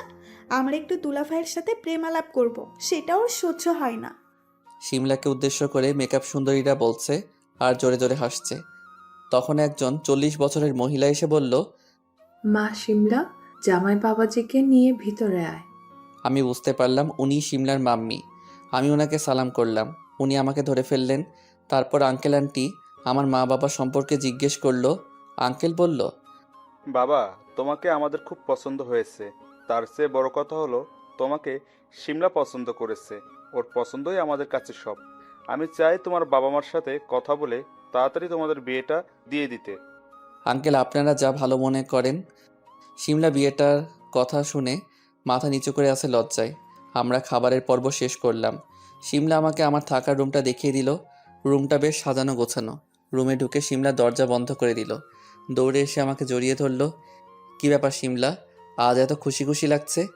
শিমলা লজ্জায় মাথা গুজে আছে। এসো তোমার লজ্জা দূর করে দিই। শিমলা চলে যেতে লাগলো। আমি হাত ধরে ফেললাম, টেনে ওর ঠোঁট চেপে ধরলাম। আহ কি মিষ্টি। হঠাৎ কোথা থেকে যেন একটা 6-7 বছরের মেয়ে এসে বলল, এই ছেলে, তুমি আমার আপুকে কিস করলে কেন? আমাকে চোখে দেখো না, আমি কি কিউট। হাজারো ছেলে আমার উপরে বাস খায়, থুকো ক্রাশ খায়। আমি পিচিটার কথা শুনে 1 মিনিট পাগল ছিলাম। মাইরালা বলে কি পিচ্চি মেয়েটা? এই পিচ্চি তোমার উপর ছেলেরা বাস খায়, থুক্কো ক্রাশ খায়, ঢপ দেওয়ার জায়গা পাও না আর? ওই বুইড়া খাটাস, একদম পিচ্ছি বলবে না। আমার বয়স 6 বছর, আর আমি জানি আমি দেখতে অনেক সুন্দরী, আপুর চাইতেও। না না, তুমি তো ঐশ্বরিয়া রায়ের মতো সুন্দরী। কি বলো তুমি আমার সাথে? ঐশ্বরিয়া রায়ের চাই? কোথায় সেও জাতি আর কোথায় হারাম জাতি? আমি হলাম সেও জাতি। হাই হাই কয় কি পিচ্চিটা? আল্লাহ দড়ি ফালাও, আমি উপরে উঠা যাই। আর বুইড়া খাটাস, তুমি চাইলে আমাকে প্রপোজ করার একটা চান্স নিতে পারো। অ্যাকসেপ্ট করব কি করব না সেটা পরে ভেবে দেখব। হাই, তুমি এসব শোনার আগে আমাকে নিলা না কেন? বিথি, তুই যাবি এখান থেকে? সব সময় শুধু পাকনামি। যাচ্ছি যাচ্ছি। আর এই হিরো শোন, চান্স মিস করো না, পরে পস্তাবে। বিথি চলে গেল। আমি আর শিমলা হাসতে লাগলাম। বিথি মেয়েটা বয়সের চাইতেও বেশি পাক না। একদিনে যে কোনো ছেলের মাথা খারাপ করে দিবে। পাঠক ভাইরা সাবধানে থাইকো। শিমলা আমাকে একটা উম্মা দিয়ে চলে গেল। আমি একটু ঘুমিয়ে পড়লাম। সারাদিন অনেক জার্নি করেছি, খুব ক্লান্ত লাগছে। শুয়ে পড়তেই ঘুমের রাজ্যে হারিয়ে গেলাম। বিকেলে শিমলার ডাকে ঘুম ভাঙলো। ক্লান্ত শরীর নিয়ে উঠতে মন চাইছে না, তবু উঠলাম। কি ব্যাপার সাহেব, ঘুম ভাঙলো? কোথায় একটু আদর করবে? না করে উনি শুধু ঘুমায়। আমার লক্ষ্মীটি রাগ করে না। আসলে খুব ক্লান্ত লাগছে, তাই উঠতে মন চাইছে না। ও আচ্ছা শোনো, তোমার ওঠা লাগবে না, আমি তোমার খাবার নিয়ে আসবো। আচ্ছা। শিমলা আমার রুম থেকে চলে গেল। সবাই রাতের খাবারের জন্য বসলো। মা শিমলা, সাইফুর বাবাজিকে খেতে ডাক। আম্মু ও ক্লান্ত, অনেক জার্নি করে আসছে তো। মাম্মি তুমি আমাকে খাবার দিয়ে আসছি। আচ্ছা, মানে? শিমলা খাবার নিয়ে আমার রুমে আসলো। আমার বাবুটা ওঠো, খাবার খাবে। তুমি খেয়েছো? নিশ্চয়ই খাওনি, এসো আমার সাথে খাবে।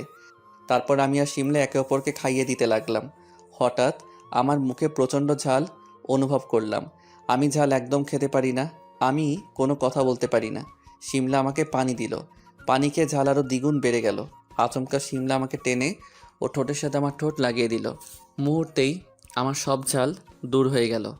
কি সাহেব, ছাল গেল? ঝাল না যে কোনো উপায় আছে? যে মিষ্টি খেলাম, খাবারটুকু খেয়ে নিলাম। শিমলা কিছু বলবে? ও বুঝতে পেরেছি, বিয়ের আগেই তো সব সেরে ফেলেছো, এখন বলতে কিসের লজ্জা? তারপর শিমলা আমাকে উম্মা দিয়ে চলে গেল। পরের দিন আমি আর শিমলা ঢাকায় ফিরে আসার প্রস্তুতি নিচ্ছি। তার জন্য আমি রেডি হচ্ছি, সাথে শিমলাও। এমন সময় আমার রুমে শিমলার পিচ্চি বোন বিথি এসে হাজির। কি রে বুইড়া খাটাস, চান্স না নিয়েই চলে যাচ্ছিস? আমার বোনের মধ্যে কি পেয়েছিস যা আমার মধ্যে নেই? হালার হোমন্দির বইনে বলে কি?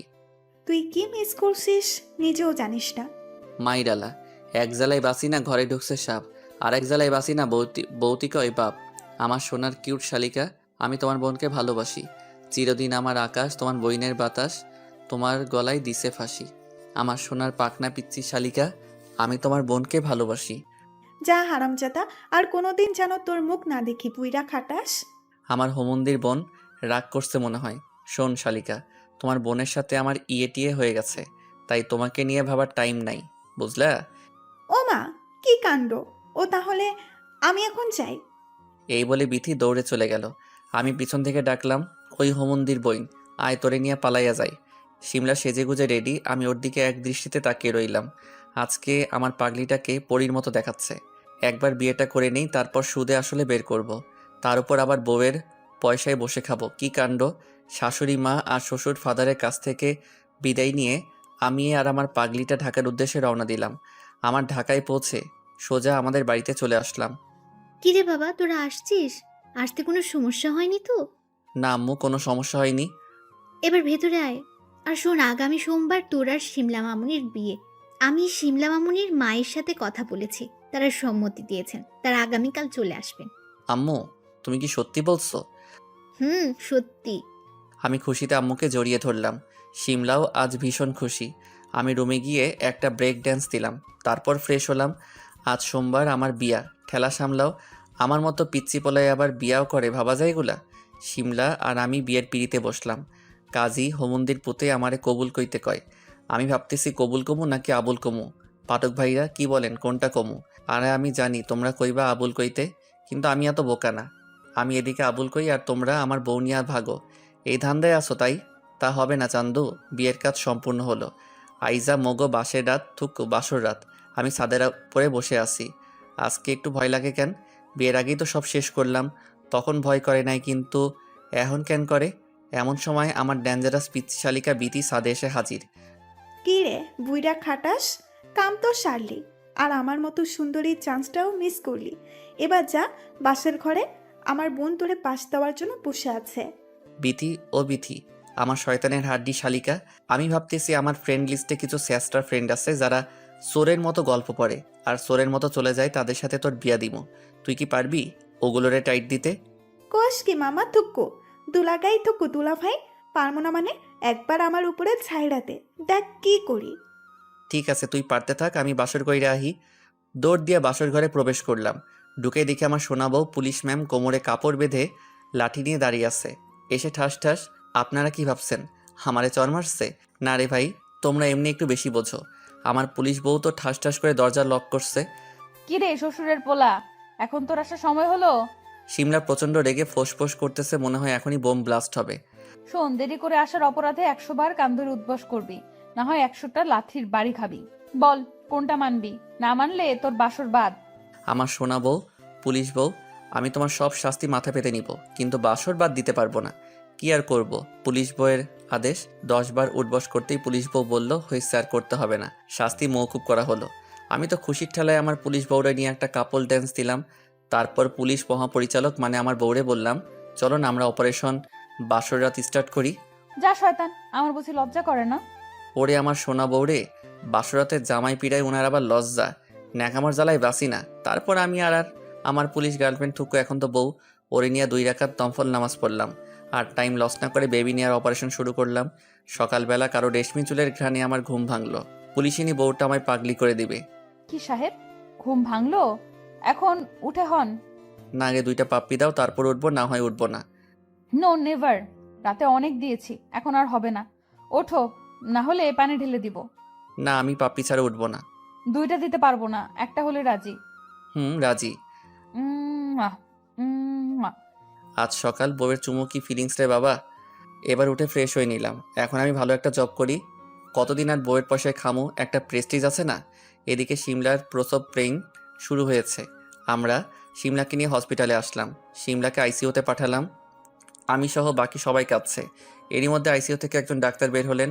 আমি দৌড়ে তার কাছে গেলাম। ডাক্তার, আমার ওয়াইফের কি অবস্থা? ও ঠিক আছে তো? অবস্থা বেশি ভালো না, আমরা যে কোনো একজনকে বাঁচাতে পারবো। ডাক্তারের কথা শুনে আমার পুরো শরীর থরথর করে কাঁপছে। ডাক্তার বললেন, এবার বলুন আপনি কাকে বাঁচাতে চান, সন্তান নাকি স্ত্রী? ডাক্তার, আপনি আমার শিমলাকে বাঁচান। শিমলা বেঁচে থাকলে আমি সন্তান পাবো। আপনি ভেঙে পড়বেন না, আপনার স্ত্রী এবং সন্তান দুইজনেই ভালো আছে। আপনার কিউট একটা কন্যা সন্তান হয়েছে। আমি তো খুশিতে আত্মহারা। আপনি সত্যি বলছেন ডাক্তার? সত্যি। কিন্তু তখন মিথ্যা বললেন কেন? আসলে স্ত্রী বলতে বলেছিল, কিন্তু আমি বলতে পারলাম না, আপনি কষ্ট পাবেন বলে। এখন আপনি আপনার ওয়াইফের সাথে দেখা করতে পারেন। আমি এক দৌড়ে শিমলার কেবিনে প্রবেশ করলাম। দেখি শিমলা বাবুটাকে চুমু খাচ্ছে। আমি শিমলার পাশে গিয়ে মুখ গোমড়া করে বসে রইলাম। কি সাহেব, মন খারাপ কেন? খুশি হননি? তুমি ডাক্তারকে মিথ্যা বলতে বলেছিলে কেন? জানো আমার কত কষ্ট হয়েছিল তখন? সরি, আমার জানুটা আর হবে না। আমি দেখতে চেয়েছিলাম আমার পাগলটা আমাকে কত ভালোবাসে, কিন্তু ডাক্তার সব গোলমাল করে দিল। আমি শিমলার কপালে চুমু খেয়ে বললাম, আর কখনো এমন করবে না। তারপর আমার বাবুটার দিকে তাকালাম, দেখতে অনেক কিউট, একদম মায়ের মতো। ভাবতেছি এইটারেও পুলিশ বানাবো। আপনারা কি কন? ধুর, আপনারা বললেও বানাবো আর না বললেও বানাবো। তারপর সবাই এসে আমার বাবুকে কোলে নিল। আমার মেয়ের বয়স এখন 3 বছর, একদম মায়ের মতো রাগী। কোলে না নিলেই মাইর শুরু করে। পাঠক পাঠিকারা, তোমরা মোর মায়াডার লাইগা দোয়া হইল। এখন মুই আহি।